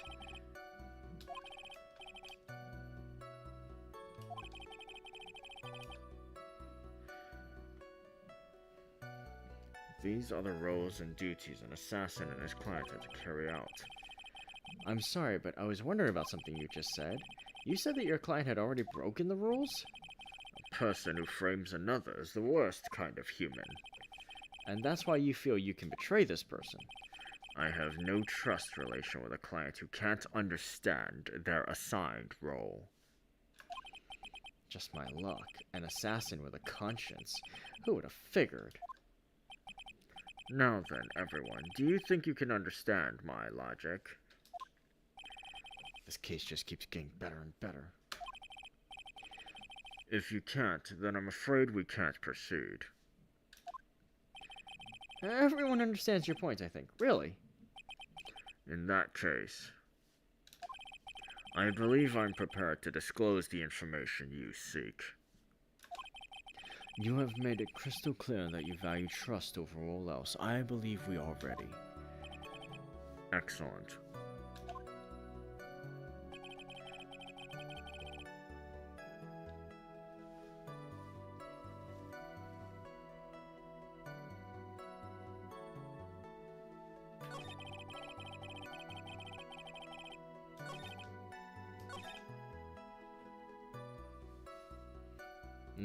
Now then, I do believe it's about time I revealed the name of my client, don't you agree?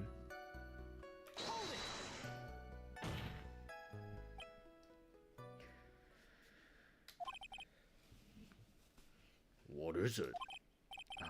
Now I can't bring myself to ask the client's name. If you can't ask it, Mr. Wright, then I will. Witness. What is the name of your client who requested the murder of Mr. Juan Corrida?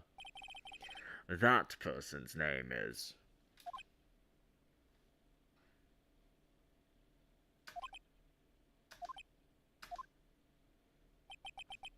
Adrian Andrews. What? Witness! That's not who you told me it was earlier. Pray tell, what are you talking about, Mr. Prosecutor? I should think I know my own client, and that is Adrian Andrews. What? What? This can't be. On the phone earlier. What's going on here? My guess is that Mr. DeKiller just stabbed Mr. Edgeworth in the back. Stabbed Edgeworth in the back? I'm sure in order to get an audience with this court, Mr. DeKiller told him a different name. Matt On Guard, perhaps? I knew it. This is outrageous. I was deceived. This witness is telling a very serious lie. But you were the one who summoned this witness. Jerk! You Shelly DeKiller! My testimony is the truth.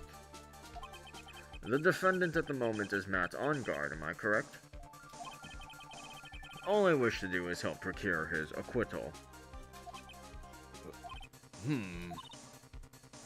Wow. All of a sudden it feels like we can actually win this. Yeah.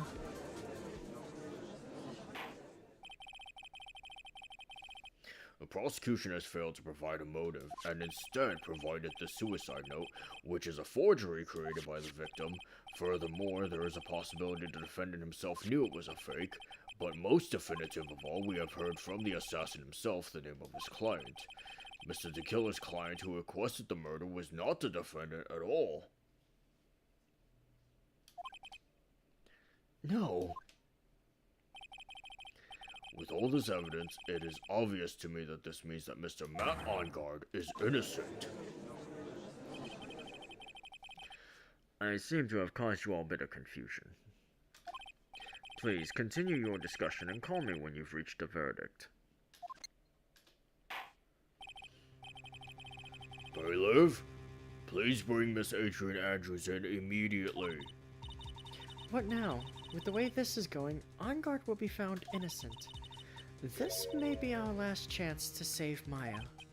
Yeah, but Edgeworth is right. The killer's lying, and on guard, my client, I know he's guilty. Can I live with myself if I win this? Who would have believed that the prosecution's own witness would absolve the defendant? Your Honor, the prosecution requests permission to further question the witness. Shelley the killer is certainly lying under oath. It wasn't me. Listen, everyone, please, that testimony just now, it was all one big lie. Miss Andrews, The suicide note may have been a fake, but that man, Matt, he's the reason Celeste died. And Juan's death, it was all because he got pulled into Matt's twisted world. That testimony just now, you have to believe me. It was horrible, horrible lie.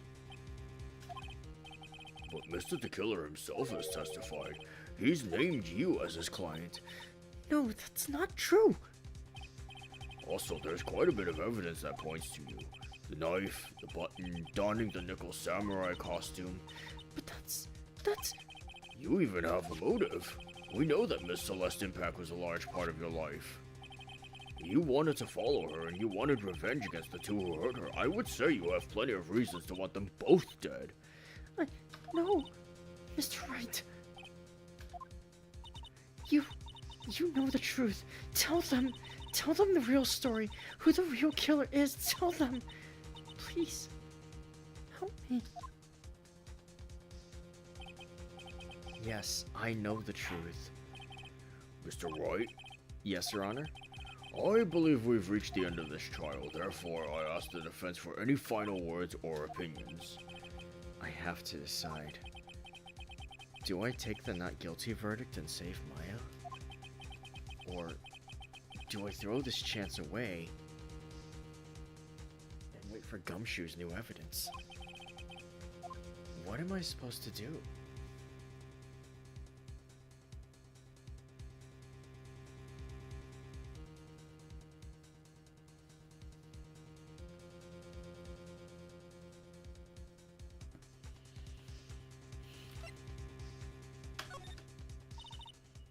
Phoenix.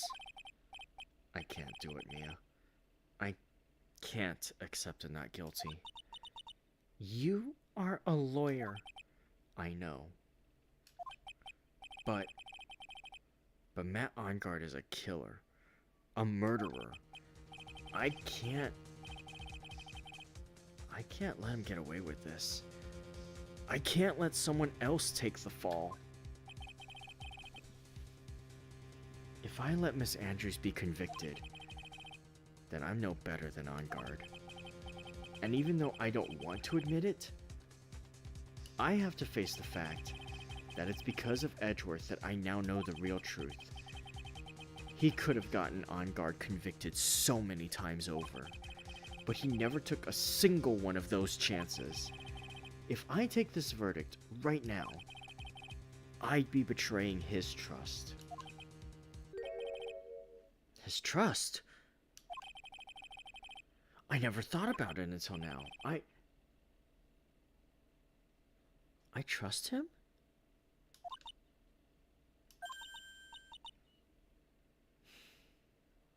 Yes, you do. Mr. Wright, your opinion, please. The defense requests that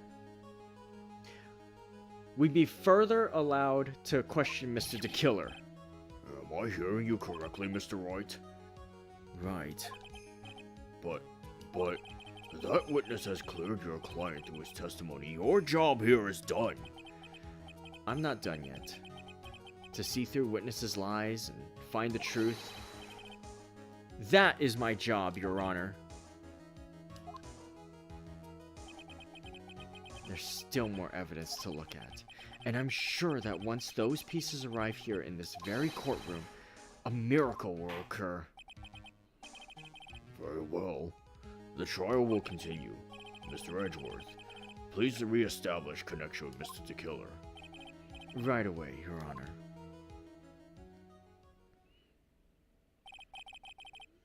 Has a verdict been reached? Before that, we would like to talk with you a little more. About? All you needed from me was the name of my client. What else could you need me for? Well, actually, we would like to hear everything you know about this case. That is how things are usually done. What is he talking about? Usually done? But what shall we have him testify about now?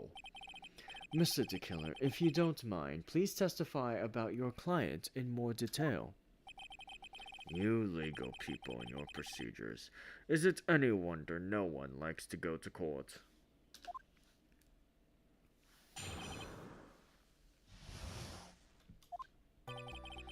As I have already stated quite a few times, Adrian Andrews is my client. However, one thing I simply cannot overlook is tampering with the scene of the crime. My client did it to frame another for the crime. While pretending to be the first person to discover the body and enter the scene, Adrian Andrews already knew from the very beginning that Juan Corrido was dead. But even more appalling is the creation and planting of the knife and button. That act is what I was referring to when I said my client had broken the rules.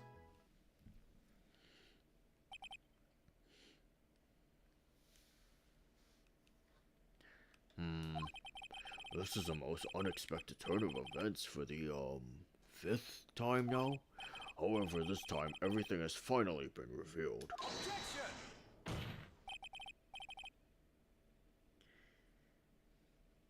Just a second, Your Honor.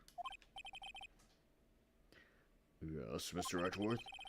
We still have the cross-examination to do. But you don't need to question testimony like this. Do you, Mr. Wright? Your Honor, the defense will question the witness. As if I have a choice here. Huh? Why? What this witness has said is nothing but beneficial to the defense's case. If you scrutinize the testimony, Then I'll expose the lies in that oh-so-beneficial testimony, I suppose. I don't understand what's going on anymore. That makes two of us.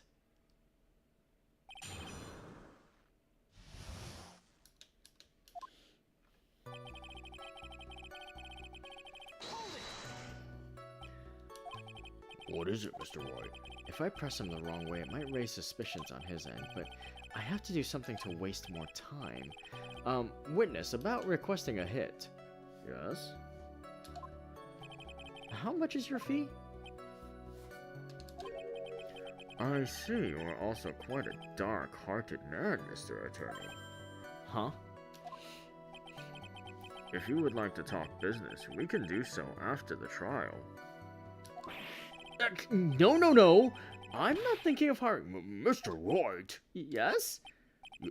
You want to kill me? You want me dead, don't you? What? Why would you think something like that? You're guilty! Mr. Phoenix Wright, you are hereby declared guilty! Witness, let's continue. Why did you disclose the name of your client? They are your clients, are they not?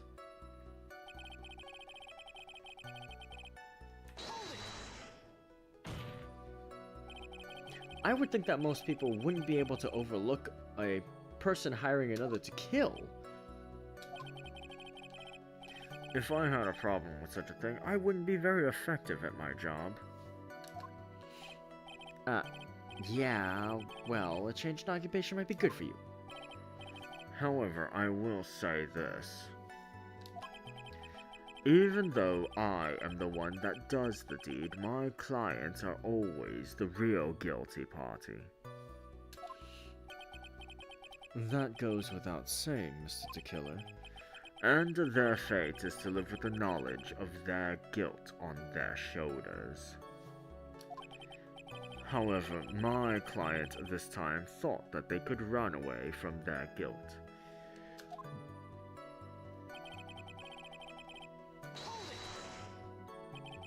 Are you talking about the button and the knife? Yes, and my business card. Oh, this card. So that no one has to waste their time, including the police, I always make it a point to make things as easy as possible. You try to make things easy? My business card makes it very easy to identify who carried out the service. He's pretty devoted to his work. But to disregard everything, to go and stab the deceased with a knife, and even hide my card from sight, that is something that I cannot overlook. It's really hard to tell if he's being truthful or not without him being here.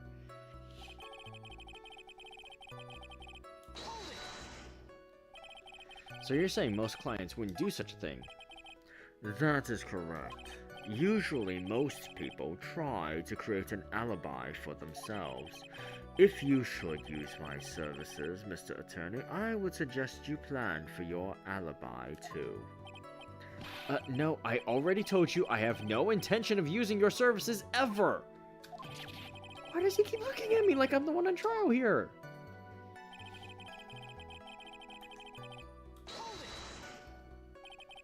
From the very beginning?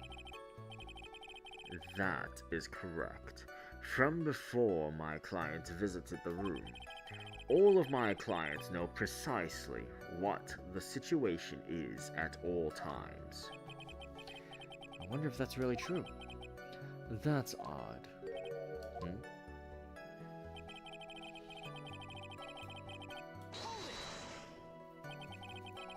So why do you think your client did that? What do you mean by why? Well, fiddling around at the scene of the crime is pretty risky, and why would someone who has requested a murder go to the crime scene anyway? That is true. I assume it was probably done to frame Mr. On Guard. If that's the case, then why didn't the person just request that you do it? Sadly, that is not possible. Huh? My job is to kill, that is all, and to leave my business card behind, naturally. The business card is so my clients may escape blame. To protect them is my duty. Even if they say it's for revenge, setting someone else up to take your fall.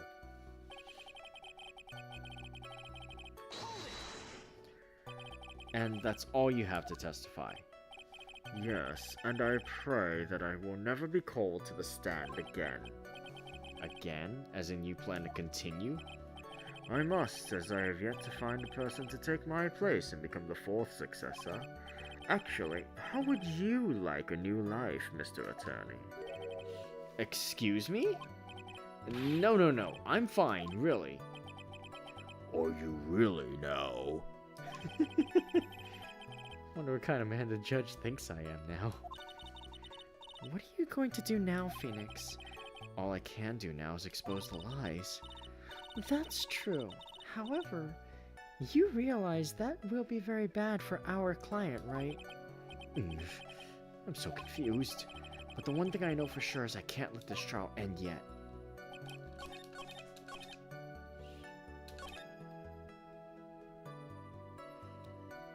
I seem to recall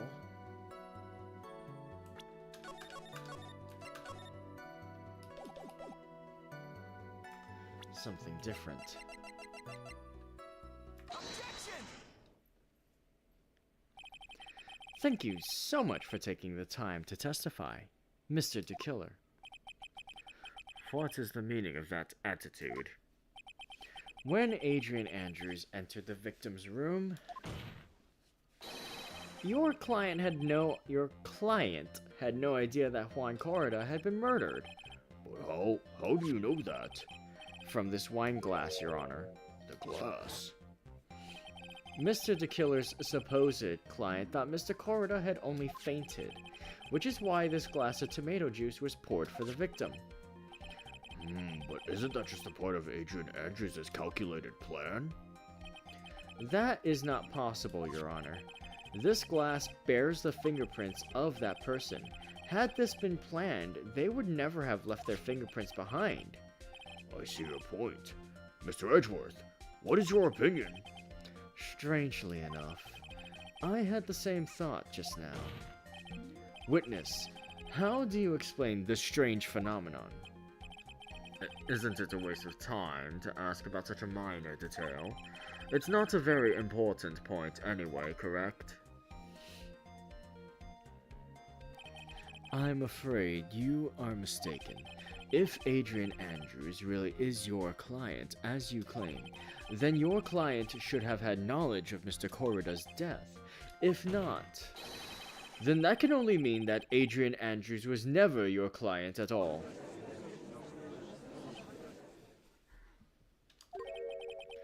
How strange. Yes? Why is it that the attorney is yet to raise an objection at this absurd situation? Phoenix, if the killer figures out what we're up to, we're in real trouble. Yeah, I know. Mr. Edgeworth, I'm surprised. You know you can't say things like that without any evidence. Sorry. Well, that was an awfully weak objection for the two of you. Anyway, I am positive there was a contradiction in that testimony. The prosecution requests further testimony concerning when the request was taken. Very well. Right now I have to buy us more time, while we wait for the items the killer left behind to get here. I just know that the very outcome of this trial lies with those items.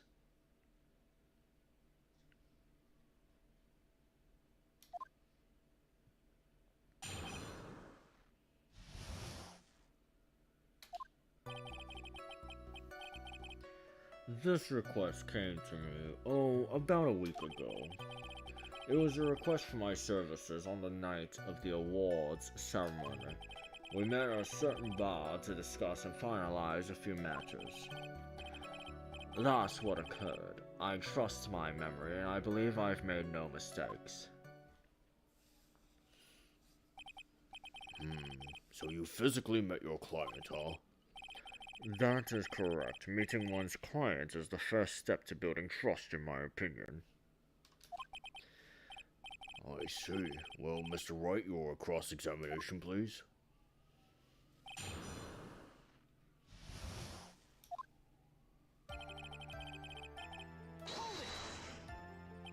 One week ago, are you sure?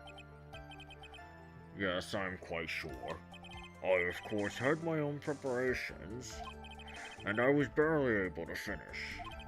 When you request my services, Mr. Attorney, I hope you'll keep that in mind. Please, stop. In any case, my client this time had a very specific date and time in mind. A specific date and time?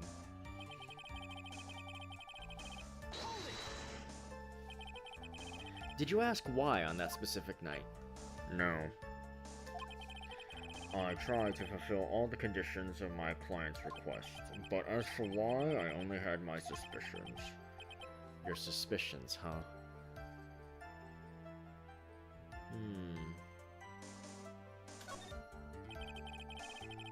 So what are these suspicions you had? Why did your client request that night?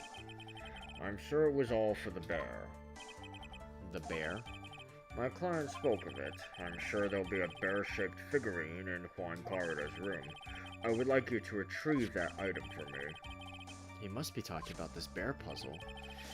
Inside that figurine was a suicide note. Naturally, the victim brought it with him to his hotel room.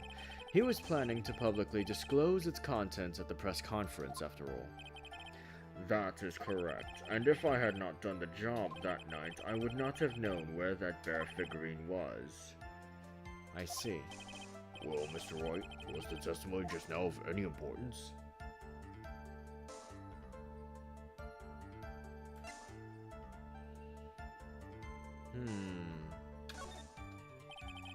What the killer said sounds plausible, but in the end, it's just his conjecture. No, Your Honor. I don't think it's very important. Well then, witness, please continue.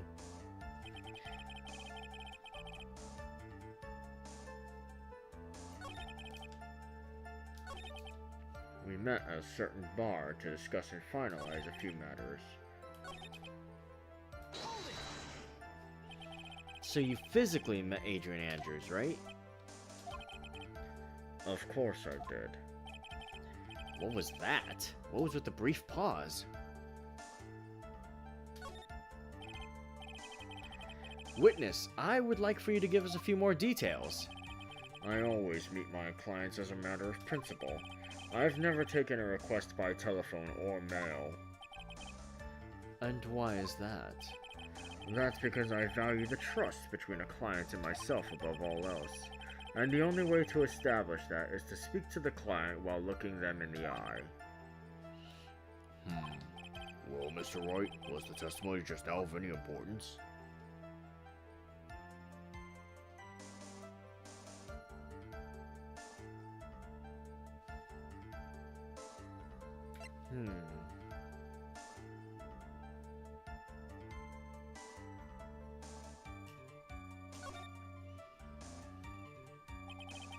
Why he meets his clients is not important, and that wasn't the point. Witness, please stop sidestepping my questions. What do you mean by that? My question was, did you really meet Adrian Andrews in person? I've already told you, Mr. Wright, I did. It was only through talking with him face to face that I began to trust him. That's when I thought I can trust this person as a client. It's true what they say about talking face to face. Well, Mr. Wright, was the testimony just now of any importance? Oh, you fool, you fell into the gender-neutral trap. If I heard what I think I heard just now, then I think I've got him. Your Honor, I believe the testimony just now was of the utmost importance. Huh? Really?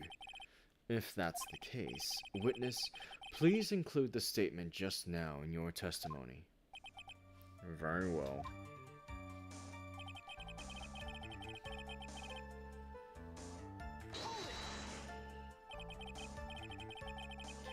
But as we now know, that was not how it turned out, correct? What do you mean? Adrian Andrews turned out to be a client who couldn't stick to the rules, right? Well, yes. I suppose you are correct. So I would like to check one last time. Are you sure your testimony is accurate?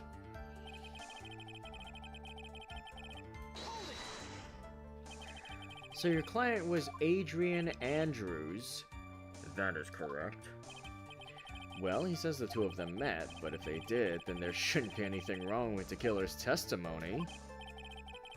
Well, there doesn't seem to be anything strange this time around. You have to draw more information from him, but you can't draw his suspicion. If you can do that, you should be able to find a flaw in his testimony somewhere. Talk about a delicate balance.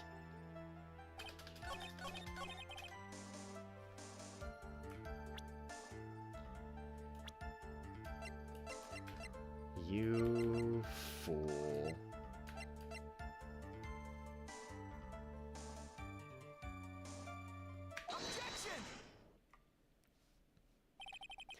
I would like to go over this one more time. You met Adrian Andrews at a bar and took the request at that time? Yes, that is correct. And that's when you thought he was trustworthy. How many times must I repeat myself? Yes, that is correct. I'm sorry, but that is an impossible tale.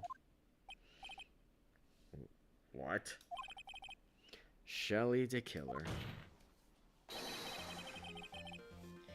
You have never met the real Adrian Andrews. Why would you say that? Because you made one very big slip-up. About her. So what is the ish? What did you say just now? About her? If you had ever met Adrian Andrews in person, One look would have told you that she is a woman. Oh! Order! Order in the court! Mr. Wright, what is the meaning of this? This witness testified to the following, that he always meets face-to-face with his clients when taking their request. But he has never met Adrian Andrews in person. Yes, Your Honor, that is exactly the point. That means Mr. DeKiller's client could not have been Miss Adrian Andrews.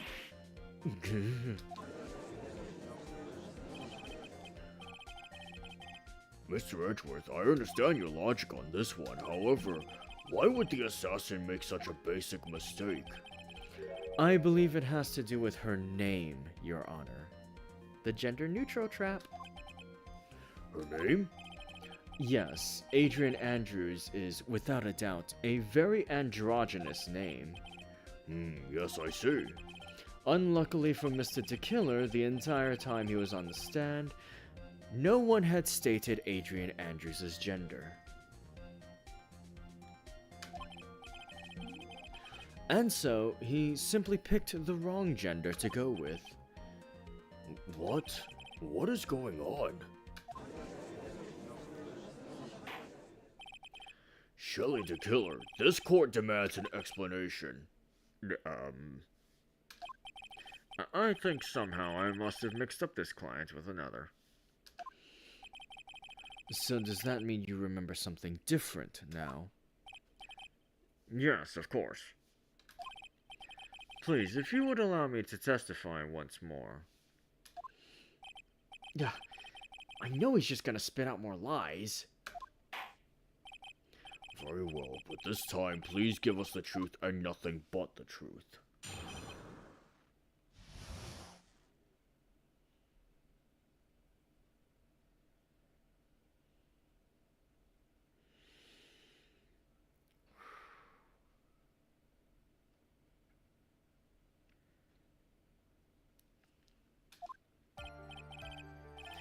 Yes, now I remember. I took that request by mail. There have been times when I took a job without having met my client. The request was for the murder of one corridor and 2 or 3 other small things. When I saw the name at the end of the letter, I thought my client to be a man.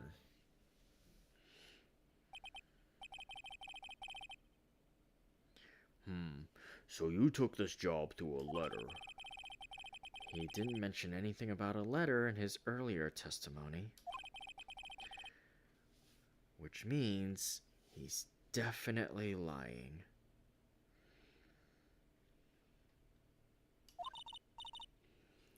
Be careful, Phoenix. If you break the assassin's testimony completely, it's over for us. I know. I can't make him suspicious, but I think we're okay. Like, we can do this. As long as he's standing there across from me, no matter how strong of a punch I throw, he'll counter it. No, then let's begin the cross-examination.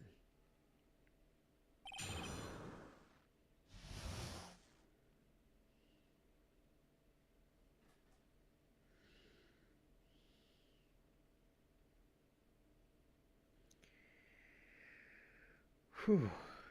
Okay.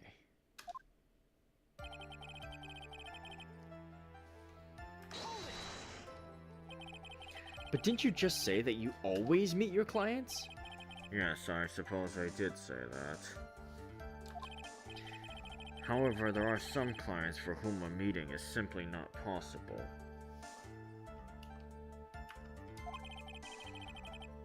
But didn't you meet your client this time? No, I did not. Oh, come now. Let's stop with this game of cat and mouse. Using your silkiest voice is not gonna work on me. Alright then, just cough it up and confess. Mr. Roy, you can't badger a witness with such harsh words. You're a lawyer, so behave like one and present evidence instead of mindlessly yelling. Now then, do you have any proof that Mr. DeKiller met with his client?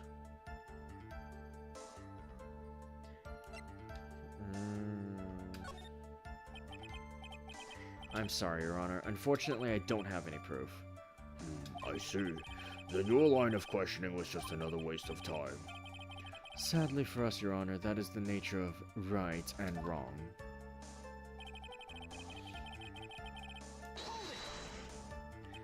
And why could you not meet certain clients?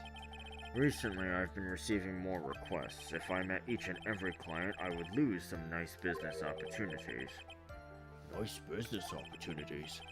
On top of which, the times have changed. It is now the age of information and computers, correct?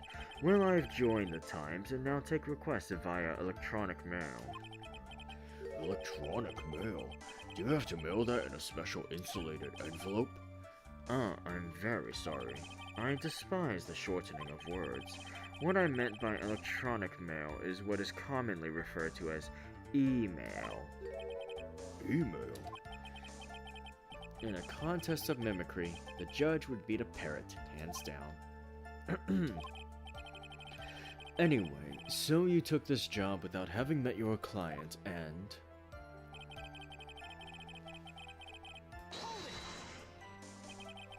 two or three other things? Yes. And what were these other things? A few other things that have nothing to do with this case. What should I do? Should I let him slide with that? It'd be really bad if I pushed his buttons the wrong way and he got mad.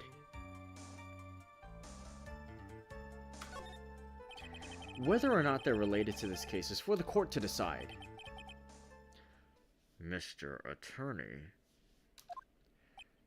Yes?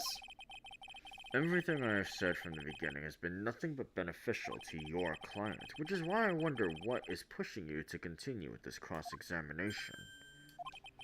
Could it be that you are planning to betray your own client? That's... I smell the stench of a backstabber, and should you turn out to be one... Wait! Uh-oh, this is looking really bad. I shouldn't press my luck. Alright, I have to think, is this worth pursuing? Witness, this is a very important matter. Please cooperate and tell us what these other jobs your client requested were. If it's truly that important, I suppose I don't have much of a choice. The bear figurine. The bear figurine? After the assassination of the target, I was to find that figurine. I was told that this job was just as important as the actual killing. And where was that figurine? It was inside Mr. Corrida's suitcase. And then what did you do next? I handed it over to my client right away. You gave it to your client. Interesting. This information certainly sounds important to me. Witness, please include what you just stated in your testimony. As you wish. One of these was to find the bear figurine and to give it to Adrian Andrews.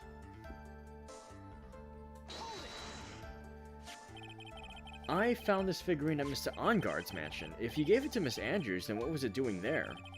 I was waiting for her there. That was also part of the plan to frame Mr. Onguard, I'm sure.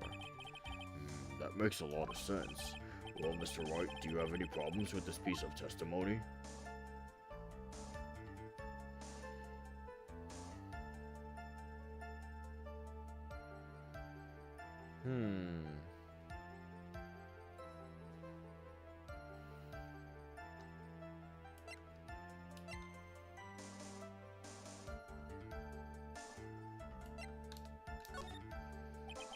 It's no use. As long as I can't put my finger on the central problem here, pressing this witness anymore would be extremely dangerous.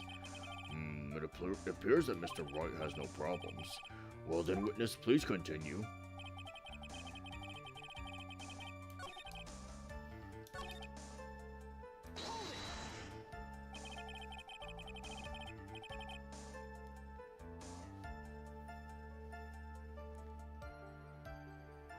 So you're saying that you never saw your client's face, not even once?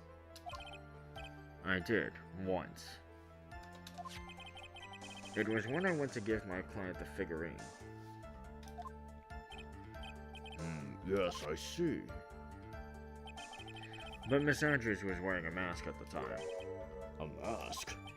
The nickel samurai mask, I'm guessing. Mr. Wright, what do you have to say about this? Do you have any problems with this piece of testimony? I think I can pull something out of what he said, but it would be real bad if I did something and made him mad over something trivial. There are no problems with the testimony, Your Honor. We've pretty much reached the end of our rope here. Huh? Seems like we're still okay to me. And that's exactly what is so bad. At the rate we're going, we will end up completely destroying the killer's lie.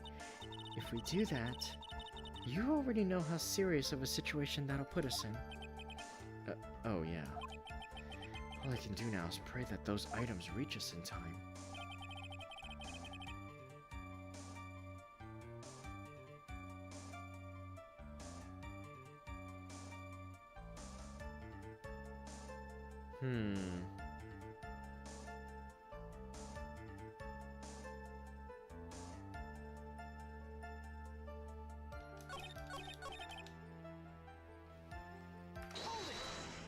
I just want to see the rest of the conversation, so now...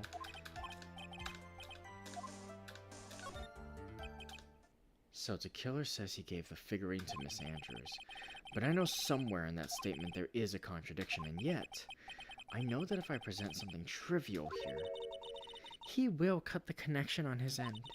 If you want to make a strong point, Phoenix, you have to present strong evidence. She's right. So now what, Dr. Wright? Witness, let's go over this one more time. You gave Miss Andrews the bear figurine, and she told you to take the bear and wait for her at On Guard Mansion. Is that correct? Yes.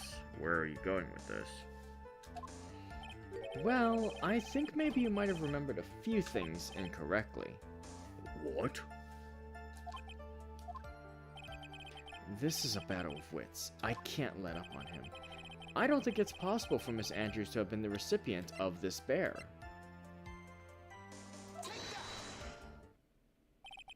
Shelley the killer, if you had really given the bear to Miss Andrews, then this item should not have been inside it. This item? I see where you're going. Yep, that's where I'm going. Where is everyone going? Do I need to pack a suitcase? Your Honor, please think back to Miss Andrews' testimony. And I was gonna burn it, for her sake. If even for a single minute this bear had actually been in Miss Andrews' hands, I'm sure she would have taken the suicide note out and burned it. Order! Order! Order! So that's where you two were going. So by the very fact that this suicide note was still inside the bear, it tells us that your client didn't know how to disassemble the puzzle. Which means? It means, Your Honor, that it is impossible for Adrian Andrews to be the client. Oh! Order! Order! Order! Mr. Phoenix Wright.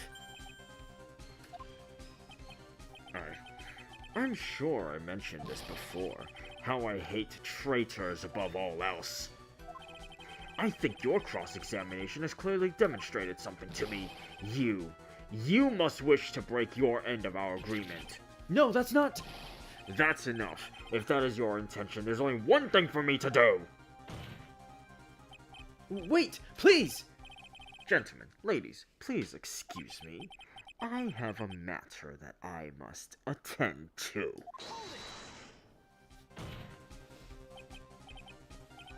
No, please, not that. Please, wait. Mr. Attorney, bring this trial to a speedy end and I may stay my hand, otherwise...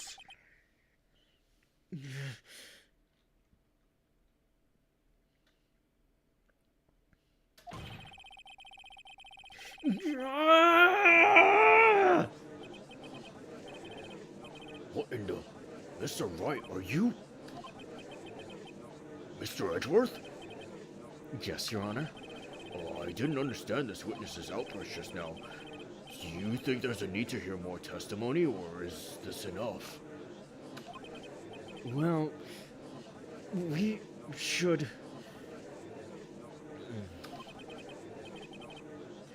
Edgeworth, we can't do this. If we keep this up, Maya, she'll...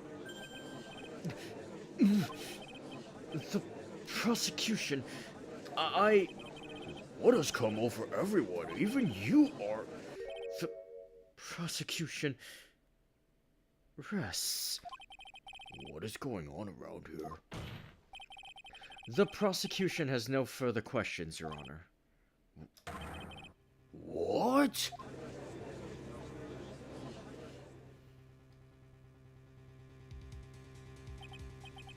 Well, I never thought I'd see the day. This is a most unusual situation. If the prosecution rests with no further questions, then the prosecution has failed to uphold its stance. If that is the case, then even though I am reluctant, I must believe that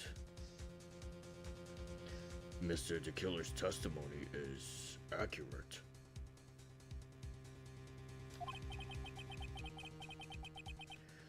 That would mean that Shelley DeKiller is...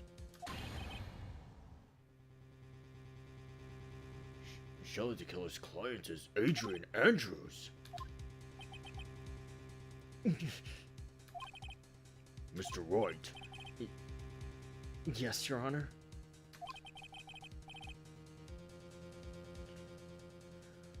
If I end the trial here, right now, then your client, Matt Ongard, would be declared innocent. And in his place, Adrian Andrews would be charged with murder. Miss Andrews would be charged with murder. Where the fuck is Gumshoe?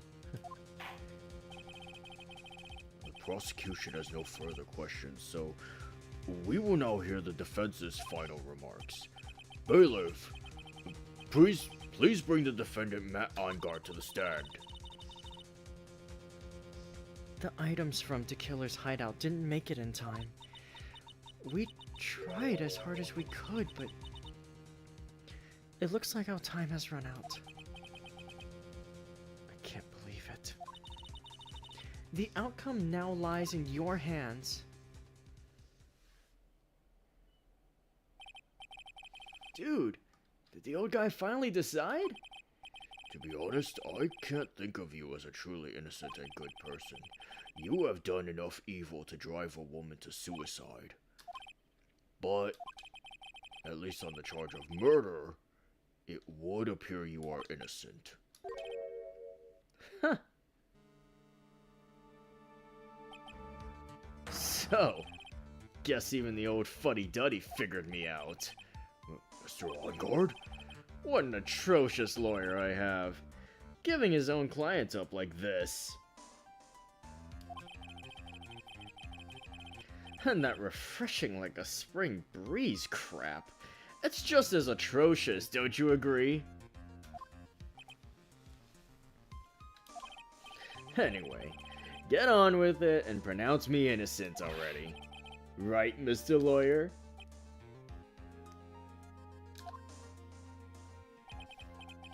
Should I side with justice? Or should I save Maya's life? You'd better get Ongard a guilty sentence, okay? But if I did that, Maya will die. But if I say he's innocent, then Miss Andrews will be charged as the murderer. Do I say he's guilty or not guilty? Either choice I make, someone's life is gonna end. It all hinges on what I choose. Now then, Mr. Wright, let's hear the defense's final statements on this matter. If the person who hired the assassin was Adrian Andrews, then your client, Mr. Matt Ongard, is innocent. There's no need to ask, old man. After all, my lawyer's gonna say what I want. Aren't you? Right. I can't do this, but I have to decide something. I can't count on the evidence to help me anymore. I have to listen to my heart. My client, Matt on guard, is...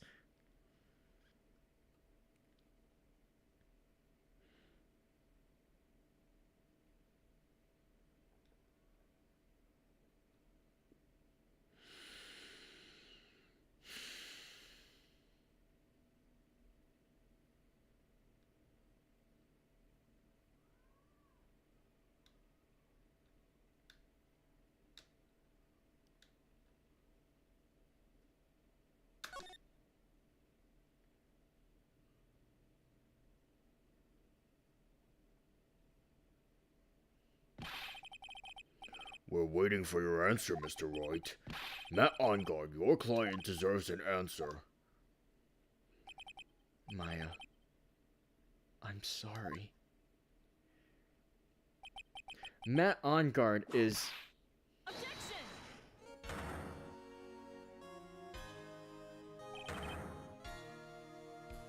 Francisco von Karma!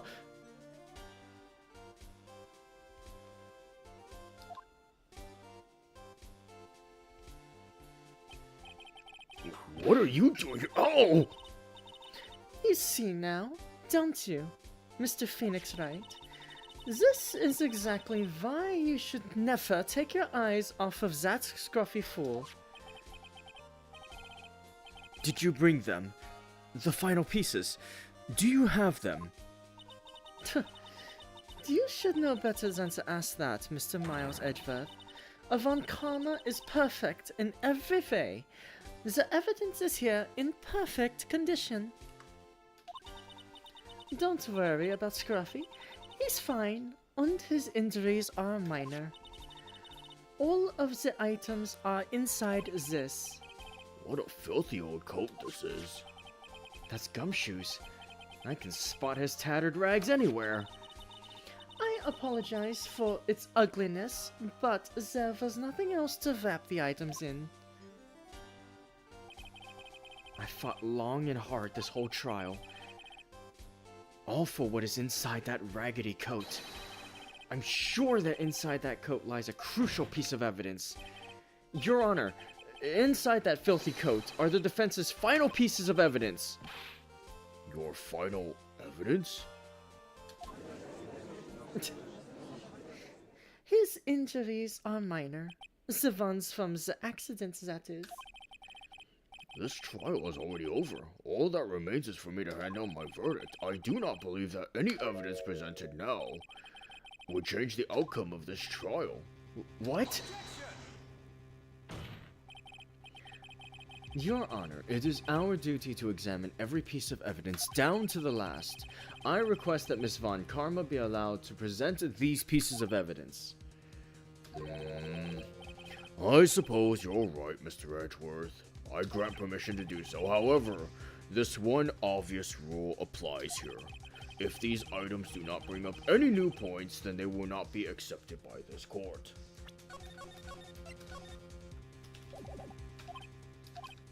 Now, Miss Von Karma, if you please.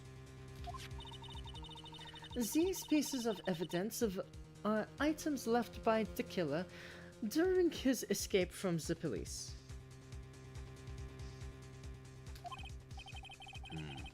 It must have been in quite a rush.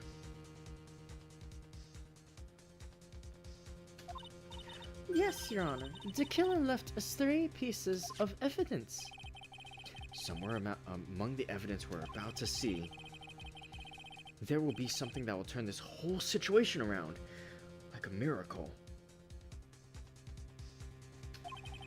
I'm sure of it. That is all we can hope for. The first item is a pistol. Does the killer's pistol have anything to do with this case? Does that pistol have any relation to this case? We have yet to perform a ballistics test, so I can't say anything for certain.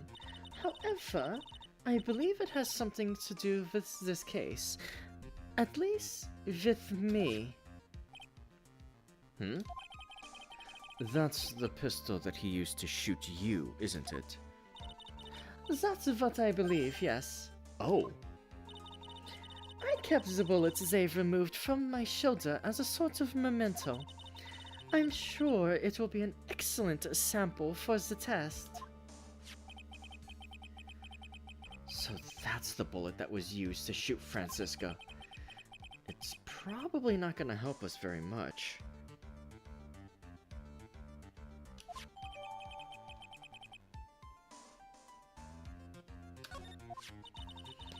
The second piece of evidence is this videotape.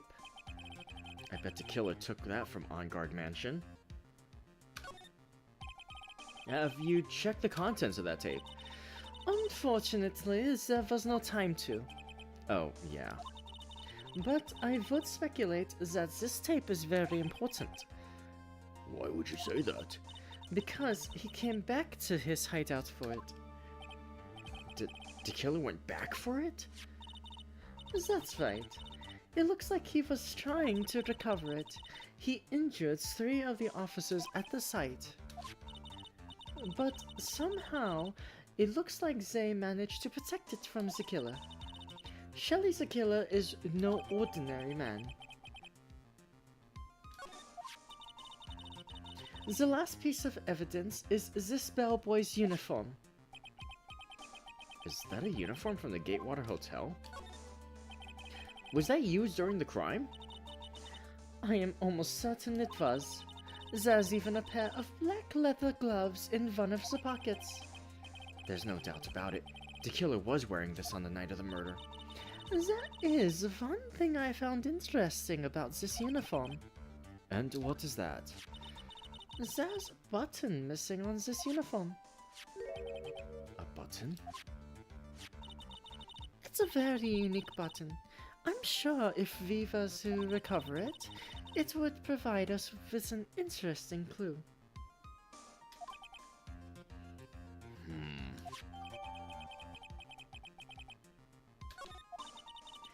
That is all I have to present, Your Honor. It's just as I thought. And what is that, Your Honor? I'm sure we'll be under normal circumstances. These items from Shelly's the Killer's hideout would be very important clues. However, our question is not who did the killing. It is, who is the client? Yes, that is correct. These 3 items do not tell us anything about that.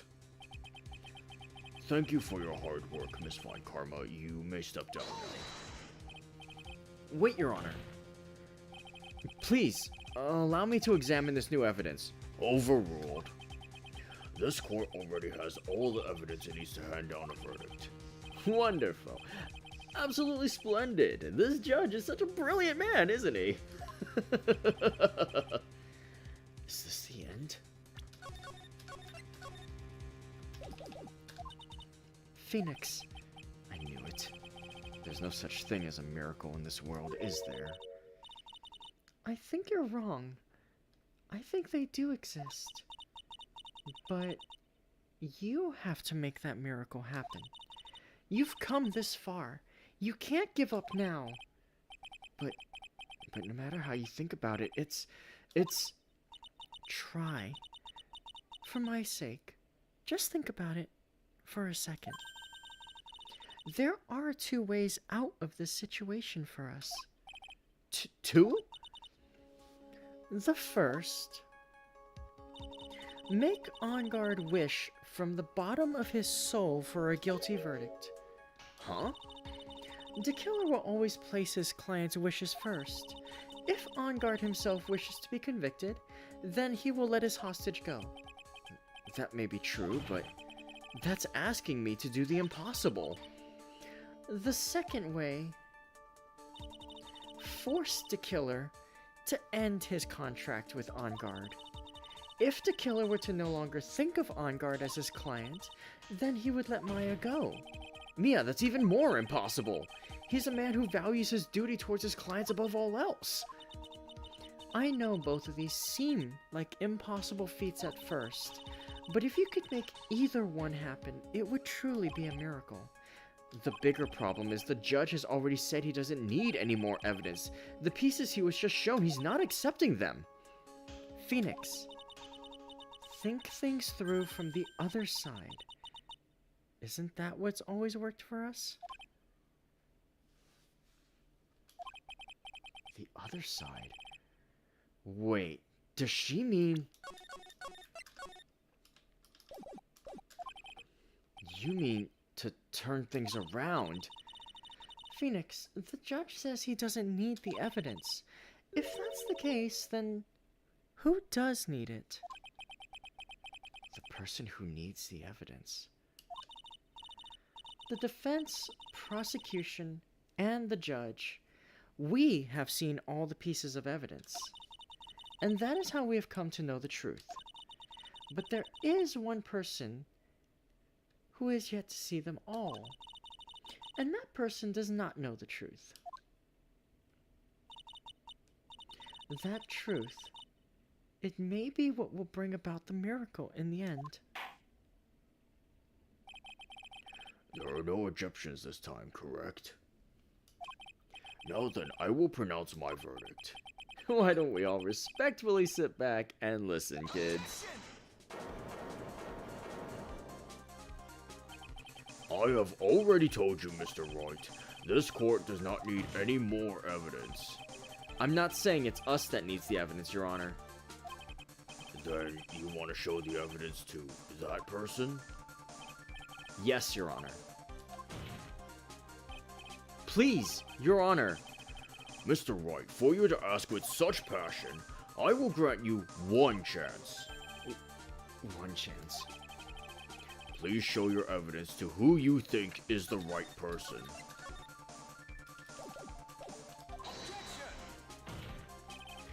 That's impossible. To turn this situation around in one try...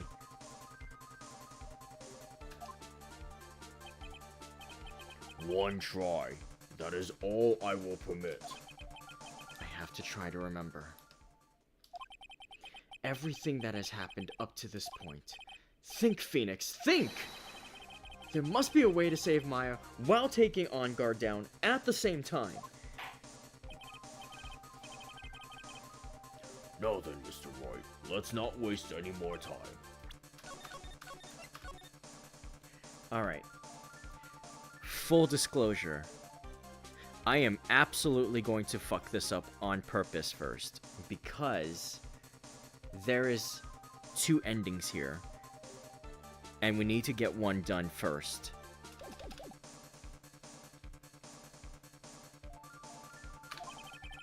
Who would you like to show evidence to?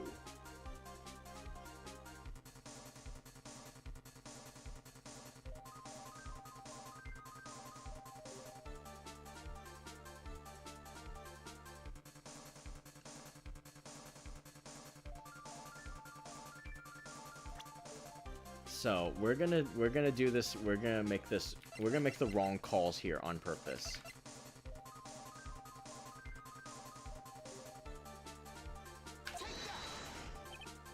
I see. And now, tell this court what one piece of evidence you would like to show this person. We're just gonna fuck around for this. Well, what do you think, Mr. Edgeworth?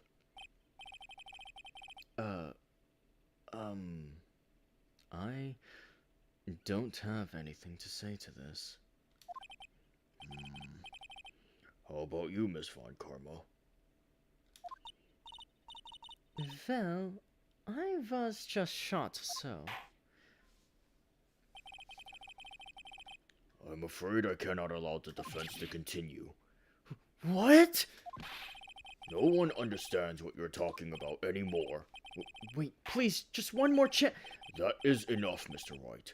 I will now state my verdict. This court finds the defendant, Matt on GARDE, not guilty.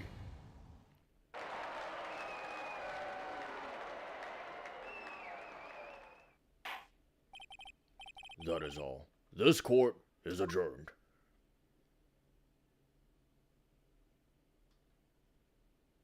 And just like that, the case came to an end. I ran away from the courtroom and wandered the streets alone. I never saw Maya again. The killer's a man of his word, so I'm sure he released her as promised. I heard the verdict of Miss Andrews' trial a few days later. She was found guilty, of course.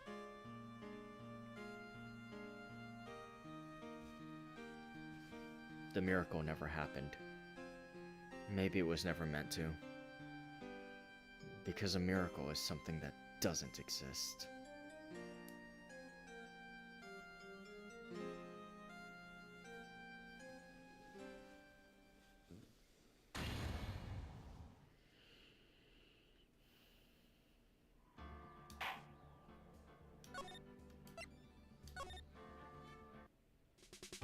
Okay, well, that was the bad ending.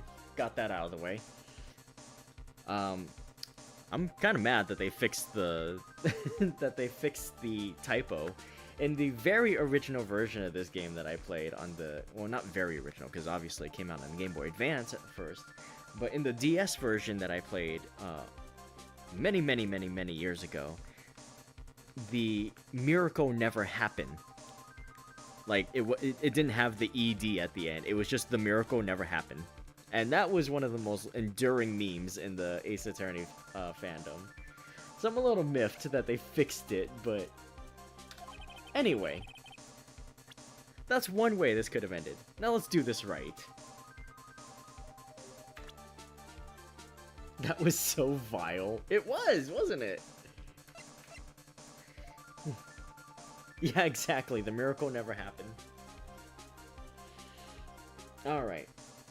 So, obviously, the person we need to show proof to. I see. And now, tell this court what one piece of evidence you would like to show this person.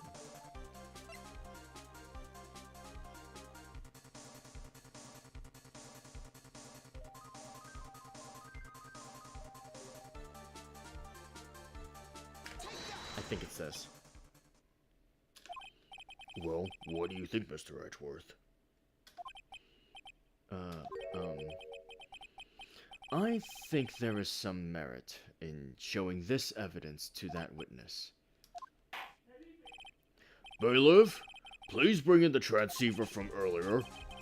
Alright, looks like I managed to convince him! Maya, she's okay, right? Didn't I tell you to concern yourself with bringing about a speedy end to this trial? Now, if I understand correctly, you wish to show me one piece of evidence. Yes, one is all I need. I have here a videotape. It was found at your hideout. I heard you injured 3 officers in your attempt to get this back. That was most regrettable. However, it was an order from my client. I was told to protect that videotape. I thought so. I'm afraid I seem to have failed in that regard. Do you know the contents of this tape? I was sternly told by my client to not watch it. So I have absolutely no idea.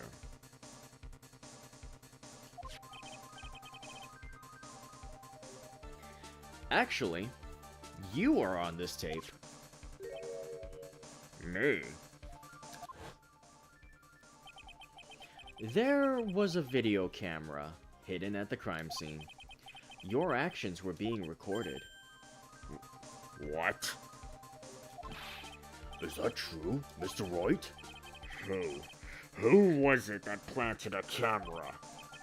Well, the only person who could have placed a camera at the scene of the crime would be your client, naturally. That was Adrian Andrews. Be quiet and listen, Your Honor.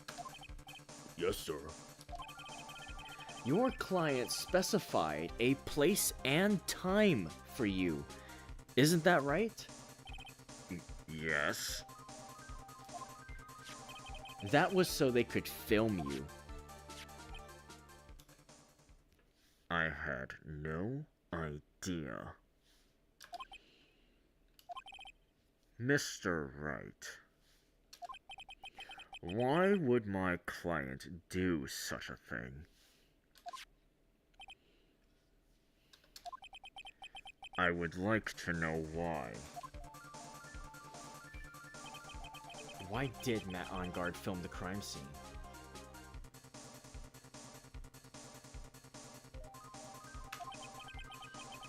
The reason why he did that is my ticket out of this whole mess. There's only one reason why your client would secretly film the crime scene. They wanted blackmail on you. Your client once told me something very interesting. We were talking about you, and this is what they said. But I'm no weakling. I don't believe anyone, least of all assassins. Oh, come now, Mr. Wright. Assassins aren't above blackmail. Yes, that's where the video comes in. With that, I can keep him at bay, and even blackmail him if I want. Your client didn't trust you at all. They were thinking of using this video to blackmail you. What do you have to say to that, Shelly the Killer?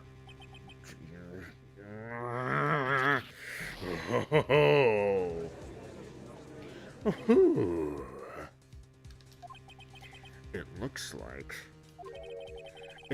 like I was being deceived from the very beginning. Yes, by a natural. That's the kind of person they are. Your client is a person who only thinks and plots of how to use the people around them to protect themselves from any and all dangers that may arise. That is the true nature of your client. I have one question for the witness. Yes? You told us one thing numerous times during your testimony. You said that you detest traitors most of all. Yes, that's right. But what if that traitor was your own client? What would you do then?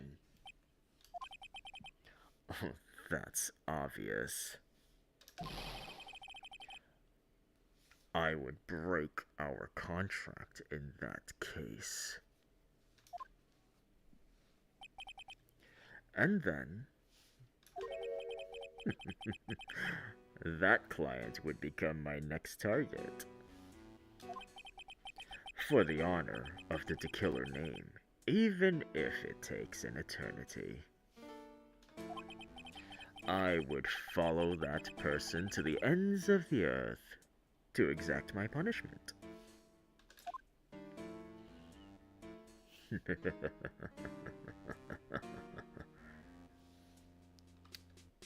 Ooh, I see. That's all I wanted to know. So the traitor becomes the killer's next target. Ah. I get it. This is how we'll turn this case around. Mr. Wright. Yes? My contract with my client is over, as of now. I seem to have a new job on my hands. I will now return to you your precious item. What the? I'm not an item! Maya, I thought I'd never see you again. Oh, thank goodness.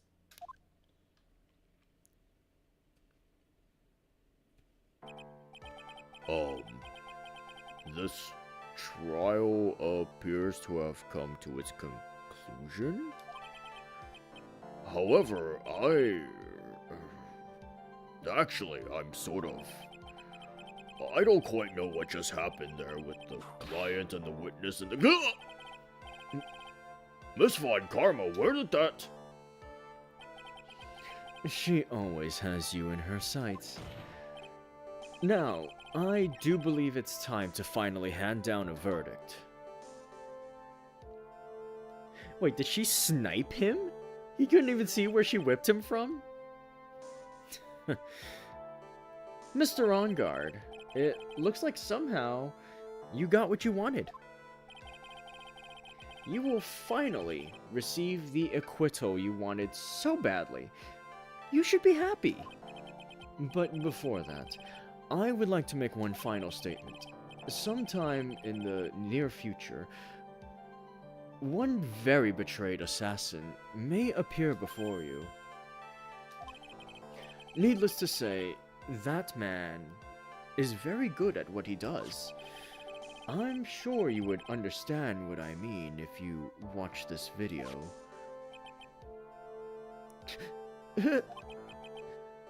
Help me? Now then, Your Honor, the verdict, if you please. Is this alright with you, Mr. Wright? We have finally reached the end of a very long battle. Whether he's convicted or acquitted, there's no escape for him now. Go on, Phoenix. Plead whichever way your heart tells you. Right, Chief. Congratulations, Mr. Matt On Guard. Please, make sure to savor every moment of what little time you have left. Your Honor, as always, the defense pleads not guilty. Very well. This court finds the defendant Matt On Guard.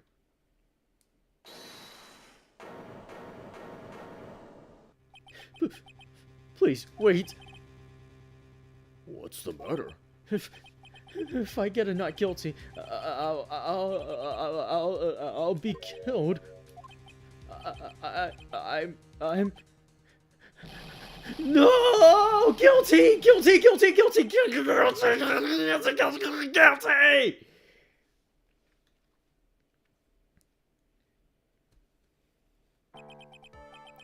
As always, it looks like we've uncovered the real truth. I don't remember you helping out much in this. Mr. Edgeworth, how is Matt On Guard? I have left Miss Von Karma in charge of his incarceration. I'm sure he's getting a full course meal of whip leather right about now. Very good.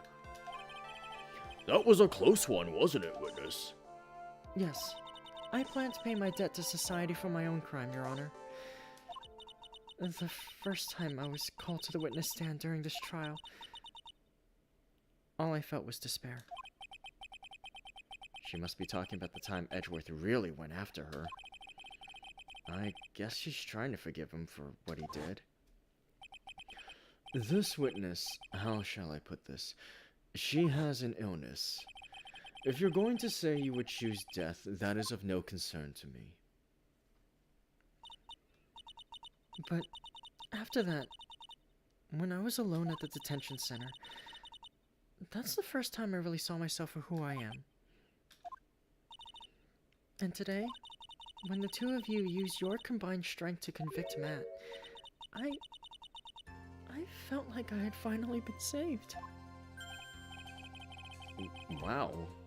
This is the first time I've ever seen her smile. I'm really happy that you two were in charge of this case. I really don't know how to express how I feel at this moment. This is the first time I felt comfortable with myself. With who I am. Thank you so much, everyone.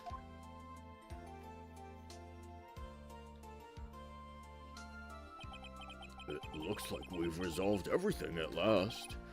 As for myself, there are still a few things I'm confused about, but everyone seems to be in good spirits, and that's good enough for me. That's all. This court is adjourned.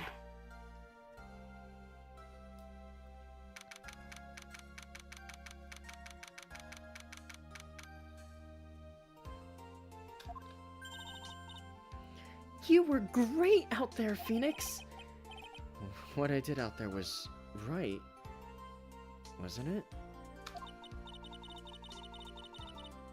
This is the first time you've not gotten your client off. You got them a guilty verdict this time. But you have to look past all of that to what's really important. you now realize that there's something more than just getting a not guilty, right? Yes, I understand now. Phoenix, think back for a second. Think to the moments before Miss Von Karma arrived with the final pieces of evidence. Think about the incredible decision you had to make. Now then, Mr. Wright, let's hear the defense's final statements on this matter. I can't count on the evidence to help me anymore. I have to listen to my heart. Should I side with justice? Or should I save Maya's life? My client, Matt Ongard, is... Is he guilty or is he not guilty? Those were your choices then. And your answer spoke to what being a lawyer means to you. Right. Edgeworth, I have good news. Maya is now safe in police custody. Really? Pearls, You're telling us the truth, right, Mr. Edgeworth? yes, she's quite safe. She's on her way here as we speak in a patrol car. Mystic Maya! Mystic Maya's safe! You did it! You really did it, Mr. Nick! Ow! She punches deceptively hard for a kid! I believed in you! I kept saying to myself, Mr. Nick will save her! Mr. Nick will save her!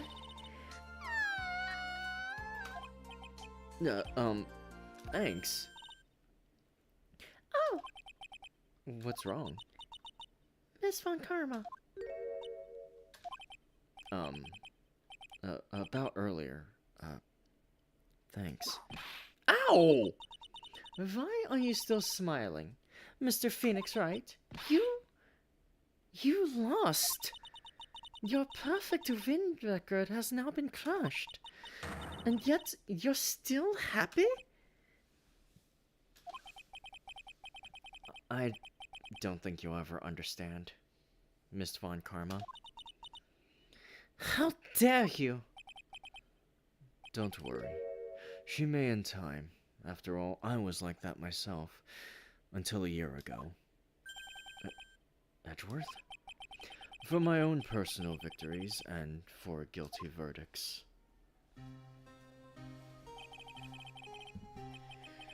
I used every dirty trick in the book, and so my win record remained spotless. But a man appeared and stood fast against that selfish me. I fought him in my usual manner, and tasted my first defeat. I felt like I had lost everything because of that.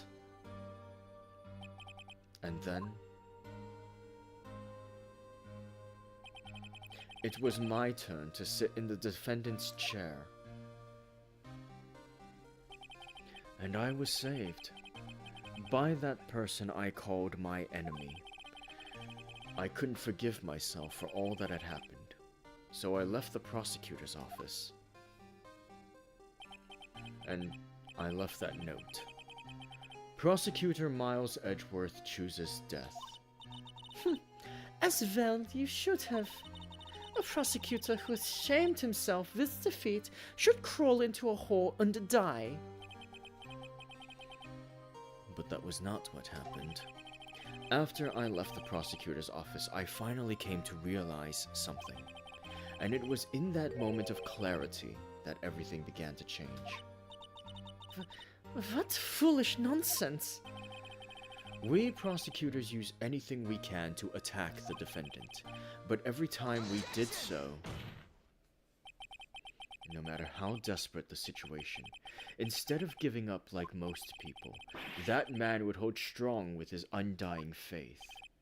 And then, before I knew it, I began to trust in that man as well.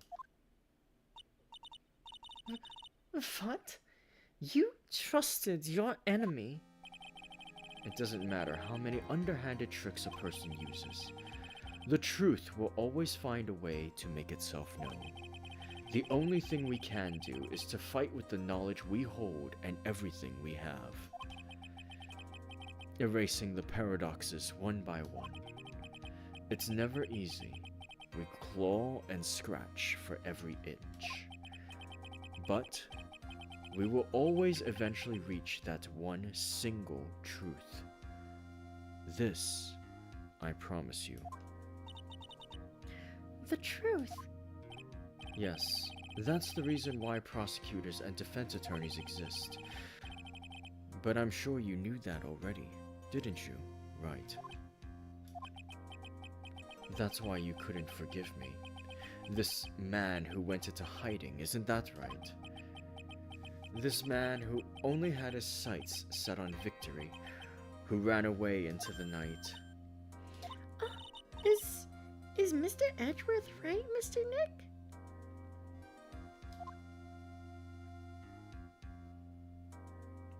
You really let me down.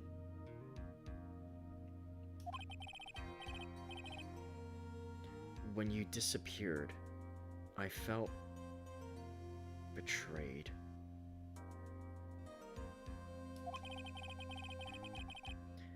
The reason I decided to become a lawyer to begin with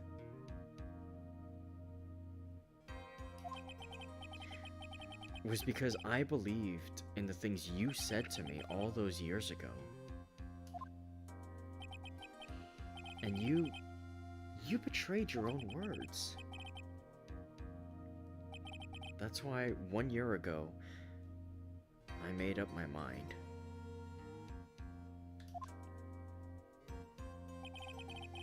I decided that the Miles Edgeworth I knew had died.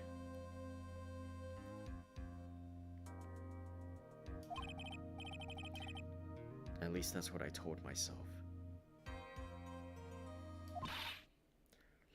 You pathetic fool.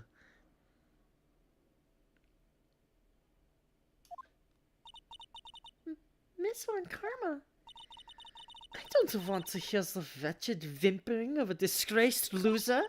A Von Karma is someone who's destined to be perfect. Miles Edgeworth, you are no longer worthy. You are no longer worthy of being a Von Karma. And neither am I. It's over. It's all over. Francisca threw something on the ground just now.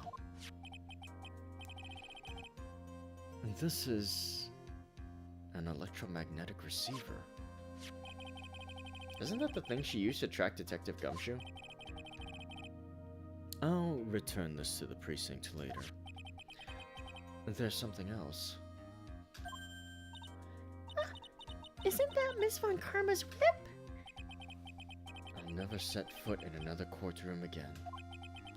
I'm sure that's what she's saying by this action. You should keep this, right? Okay. Nick!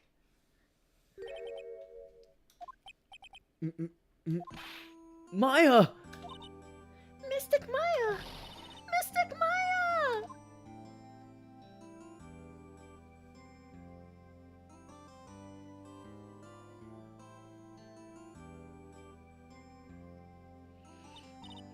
Oh, Nick, I knew you would come through. You got on guard convicted like I knew you would. And on top of that, you even rescued me. Well, of course I did. You know I would never desert you. But we sure pressed our luck this trial. You're really lucky to be standing here. Whatever, whatever. Look, it's over, okay? Besides, if I did croak, I would just come back and haunt you like a bad ghost through Pearly. Is it really that easy to do something like that? Thanks a lot, Nick. Don't mention it. Maya. Oh, Mr. Edgeworth. I'm relieved you're alright. Hey, it looks like you've made some real progress, Mr. Edgeworth. Well, I suppose I'm a little different from who I was a year ago.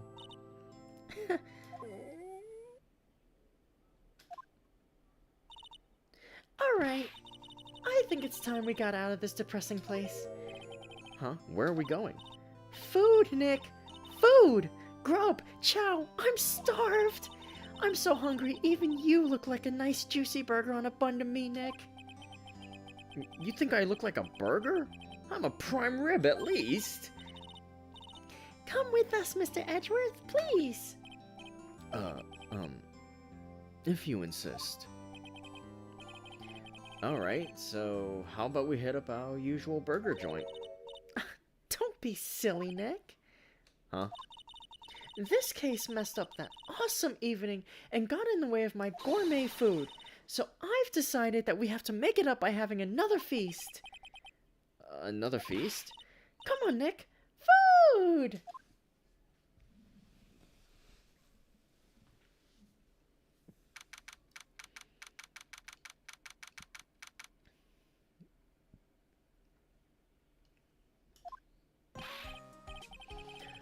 Hey, pal. Sorry to keep you guys waiting.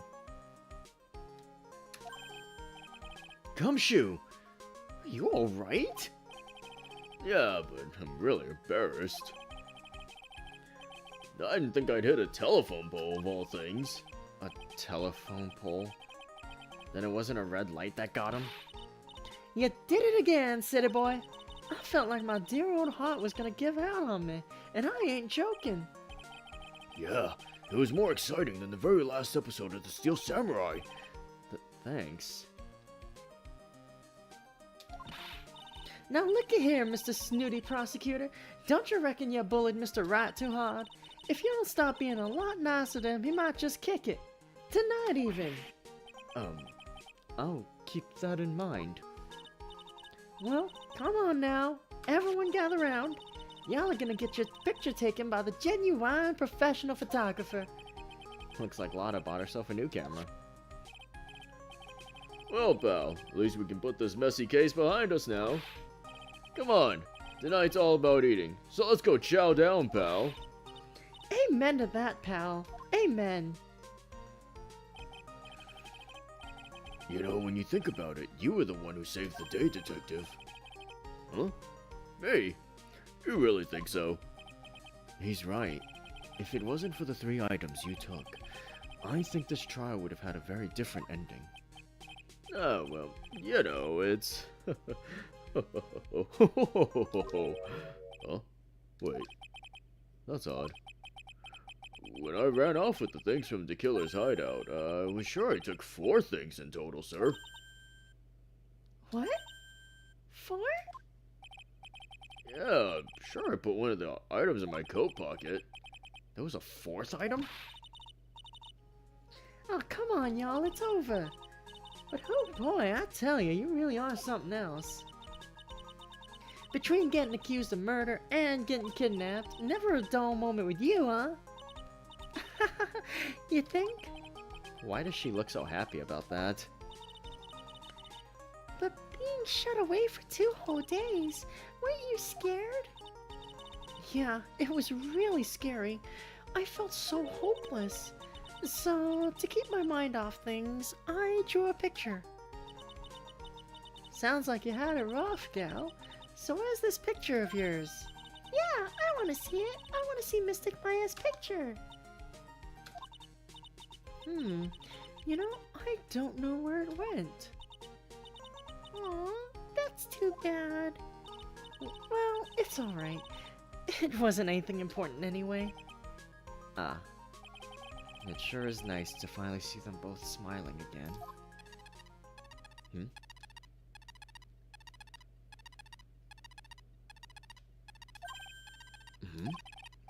What is it, Edgeworth? This thing is picking something up. Oh, that's Miss Von Karma's receiver. Thanks to her, I had the most awful experience of my life, sir. I can't believe she stuck a tracking device on me. That's odd. Even though you're standing right here, the tracking device seems to be in a different location. Oh, it's probably busted or something, sir. Well, It doesn't matter. I'm afraid it's about time for me to excuse myself. I still have some work to do. Huh? But Mr. Edgeworth, you haven't even eaten anything yet. And you've eaten way too much, you glutton. I had fun tonight. Now, if you'll excuse me. Wait. What? I just want to say, thanks, Edgeworth. You really saved me out there. If anyone should be saying thanks, it should be me, right? I feel like words alone aren't enough here. I wonder if there's anything I can give him to express how I feel.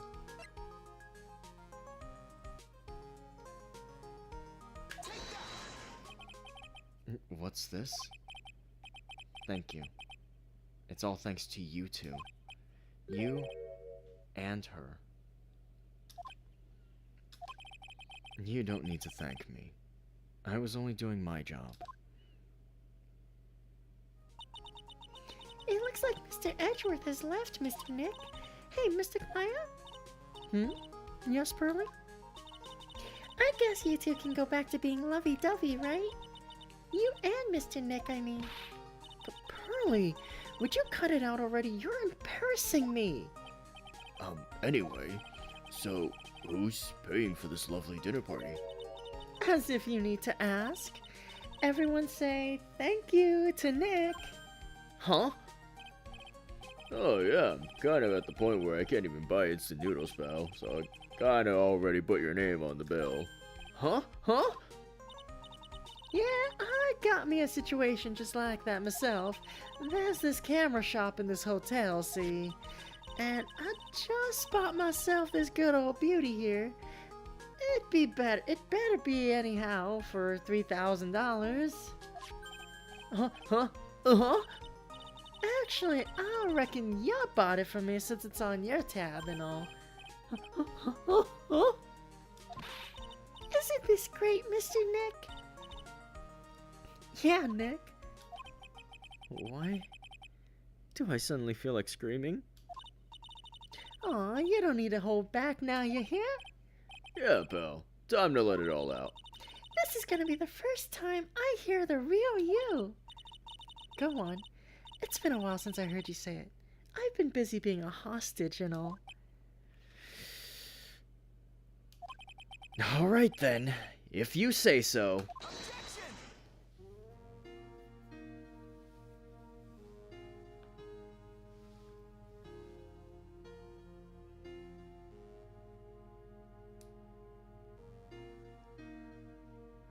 You really came through for me, Nick. I had to hide that letter, but I knew you'd find it. I really feel like I've been living on the edge lately. I mean, I've escaped death 3 times now. Pretty cool, huh? I feel like a pro.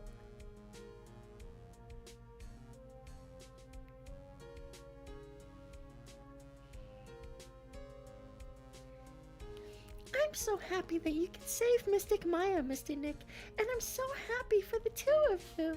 Speaking of which, I think this hotel is a popular place for honeymooners, so I sort of made reservations for the 2 of you, just in case.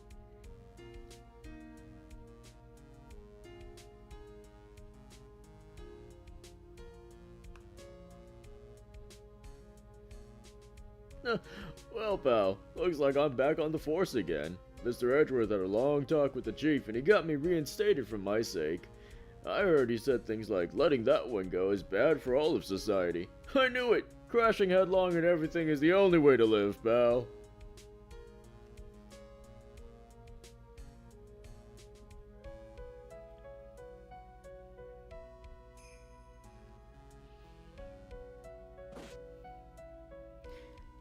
Maggie Bird am retiring this uniform as of today, sir. I'm gonna be a waitress from now on and bring smiles and joy to the people who come by the restaurant, sir. I hope you'll stop by sometime, Mr. Wright.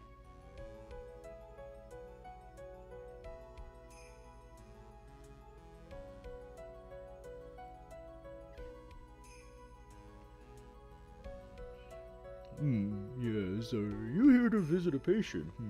I'm Director Hoti, ho ho. Recently? Yes. That girl, you know. I haven't seen her around. Yes. But I remember. If I even laid so much as an eye on her, it'd go crack. It didn't matter if I got whipped, though. Yes. Ho ho.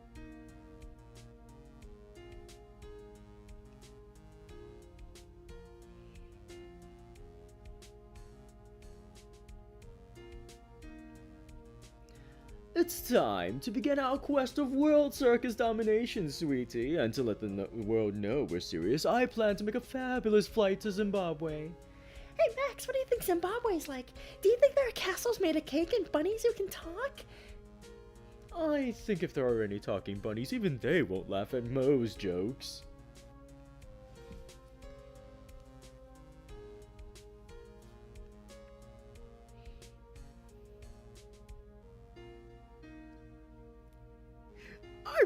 I'm ready! There's no way these jokes are gonna fall on deaf ears. I'm gonna be more contemporary with my humor. Mo Curls, represent! We've got our new act all worked out. Prepare for the Hallelujah chorus. Say something, will ya? You're supposed to start this off. Get on with it!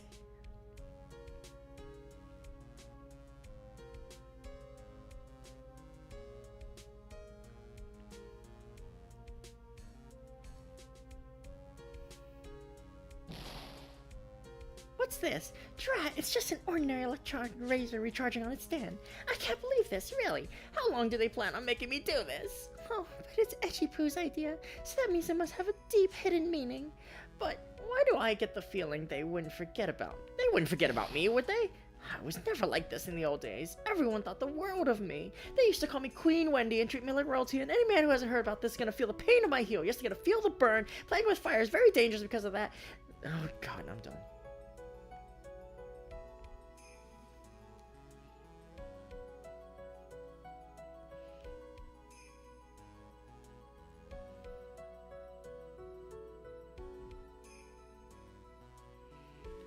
I appreciate everything you and Mr. Edgeworth did for me, and from the bottom of my heart. Oh, that's right. I received a letter from Miss Von Karma. She said that after I get out, I should feel free to consult her about anything at all. I'm really thankful to have met everyone.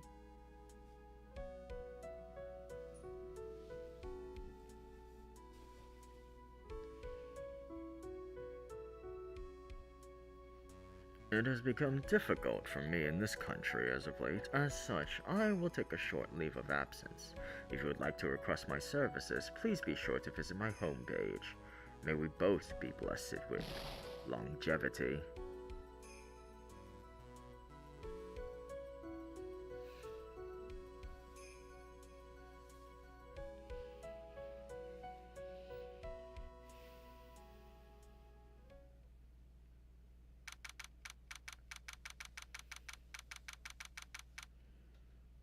March 23rd, 9:42 p.m. International departures. Gate 12.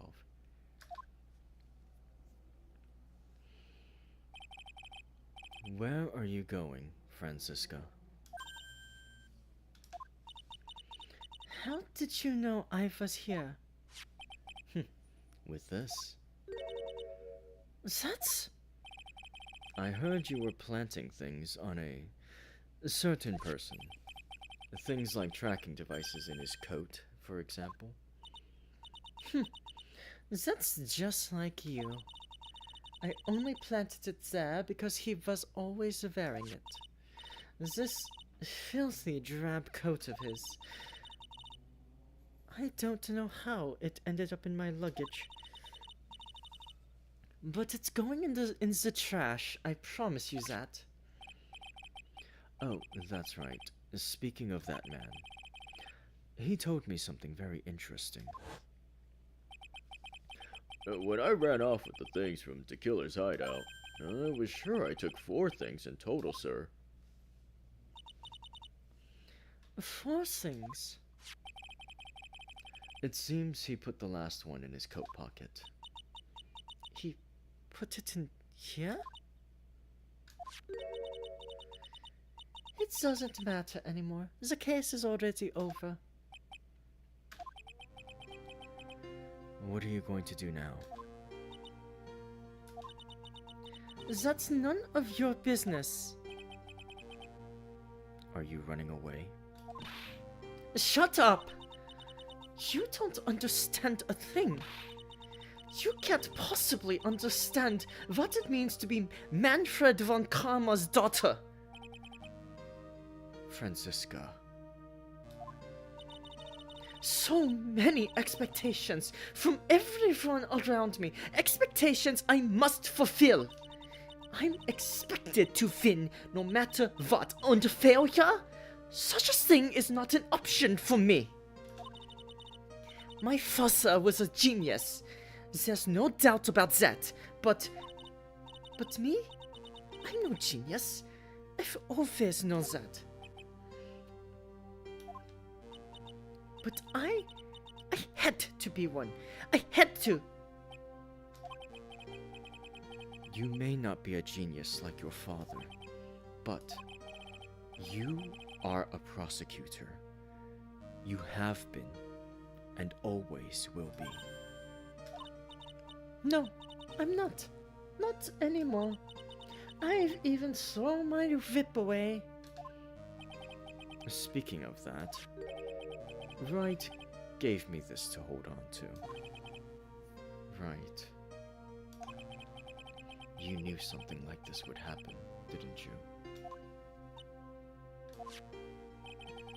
I'm going to say this again. We prosecutors do not fight for personal honor or pride. I hope you will think deeply about what you should be striking down with that whip. You haven't changed a bit. You've always left me alone and walked on ahead without me.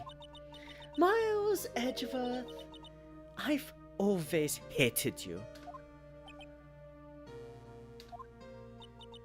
And then, finally, my chance to take my revenge on you arrived.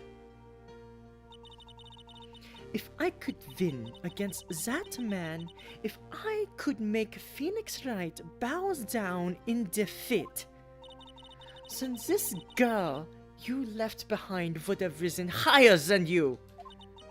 That was supposed to be my revenge. I see. You know, I can't do it. I can't change who I am. I can't throw away everything I've been until today. I believe you can. Just like how Adrian Andrews did. Adrian Andrews? You were going to use her during the trial, right? But you were dependent on your father by using his tactics. Isn't that right?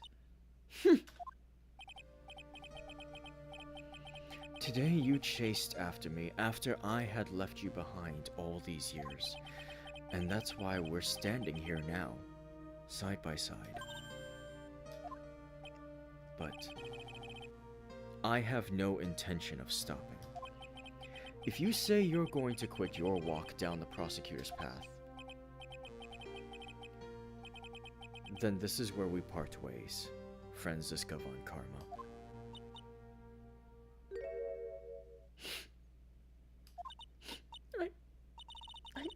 I am Franziska von Karma.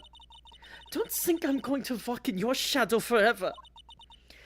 Our battle begins now, so you had better prepare yourself, Miles Edgeworth.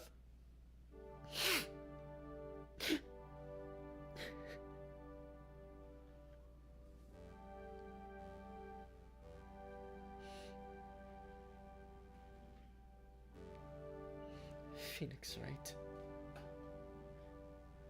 Fun day. Someday, I'm sure we'll meet in battle again. Until then, this last piece of evidence that never made it to you.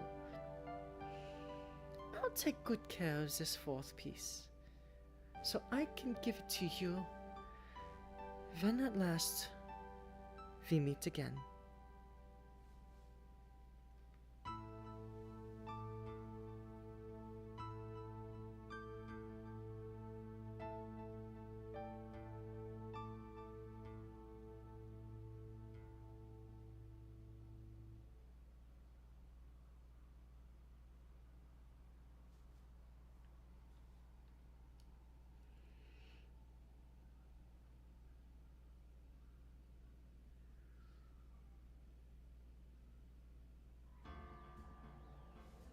And that is the end of Farewell My Turnabout and the end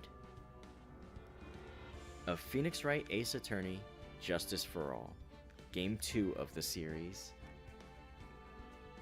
Thank you very much for being my audience today. I hope that I put on a good performance for you for this final act of such a climactic case. One of my personal favorites in the series, at least as far as my knowledge and memory of the series goes.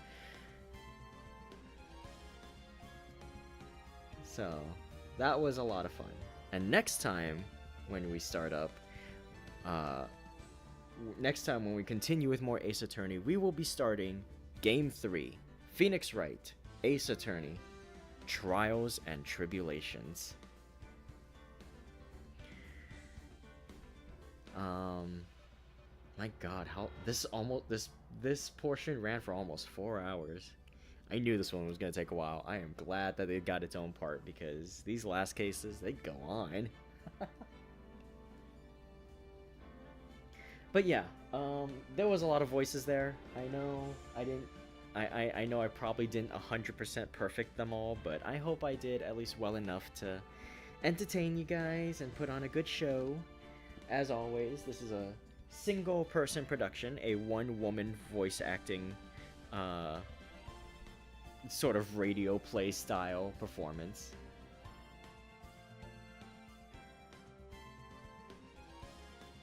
So I hope it was fun for you guys, as fun as it was for me to do.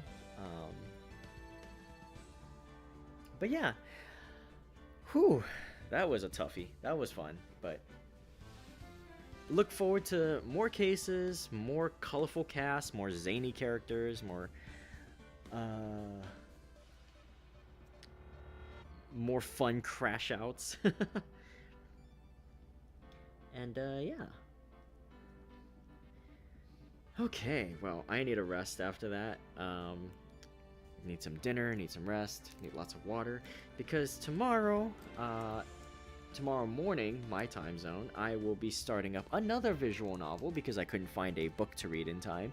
So I've decided to do one that has been popularly requested for some time. We'll be starting Cyberpunk Bartender Action Valhalla tomorrow. So tune in for that. Once again, as always, one woman voice acting. So whatever characters there are, I will be providing all the voices for that as well, because it's fun to do. So yeah, if you've liked what you've heard so far, if you happen to be new here, well, you picked a heck of an entry to join in at.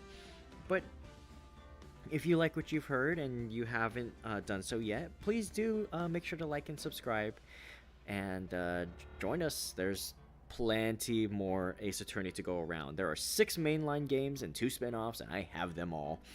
Well, except the Great Ace Attorney, but you know, I have all the main Phoenix Wright stuff, so you know.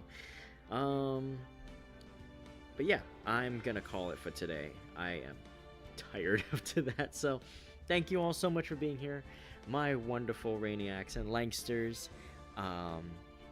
Can't wait to see you next time, but until next time, make sure to eat well, stay hydrated, and get lots of good rest. Be kind to yourselves and be excellent to each other, and have a radiant rest of your night. And of course, as always, remember, unshrimp yourselves. This has been Ray Langley, virtual entertainer and wolf girl extraordinaire, and I will see you next time. Bye-bye!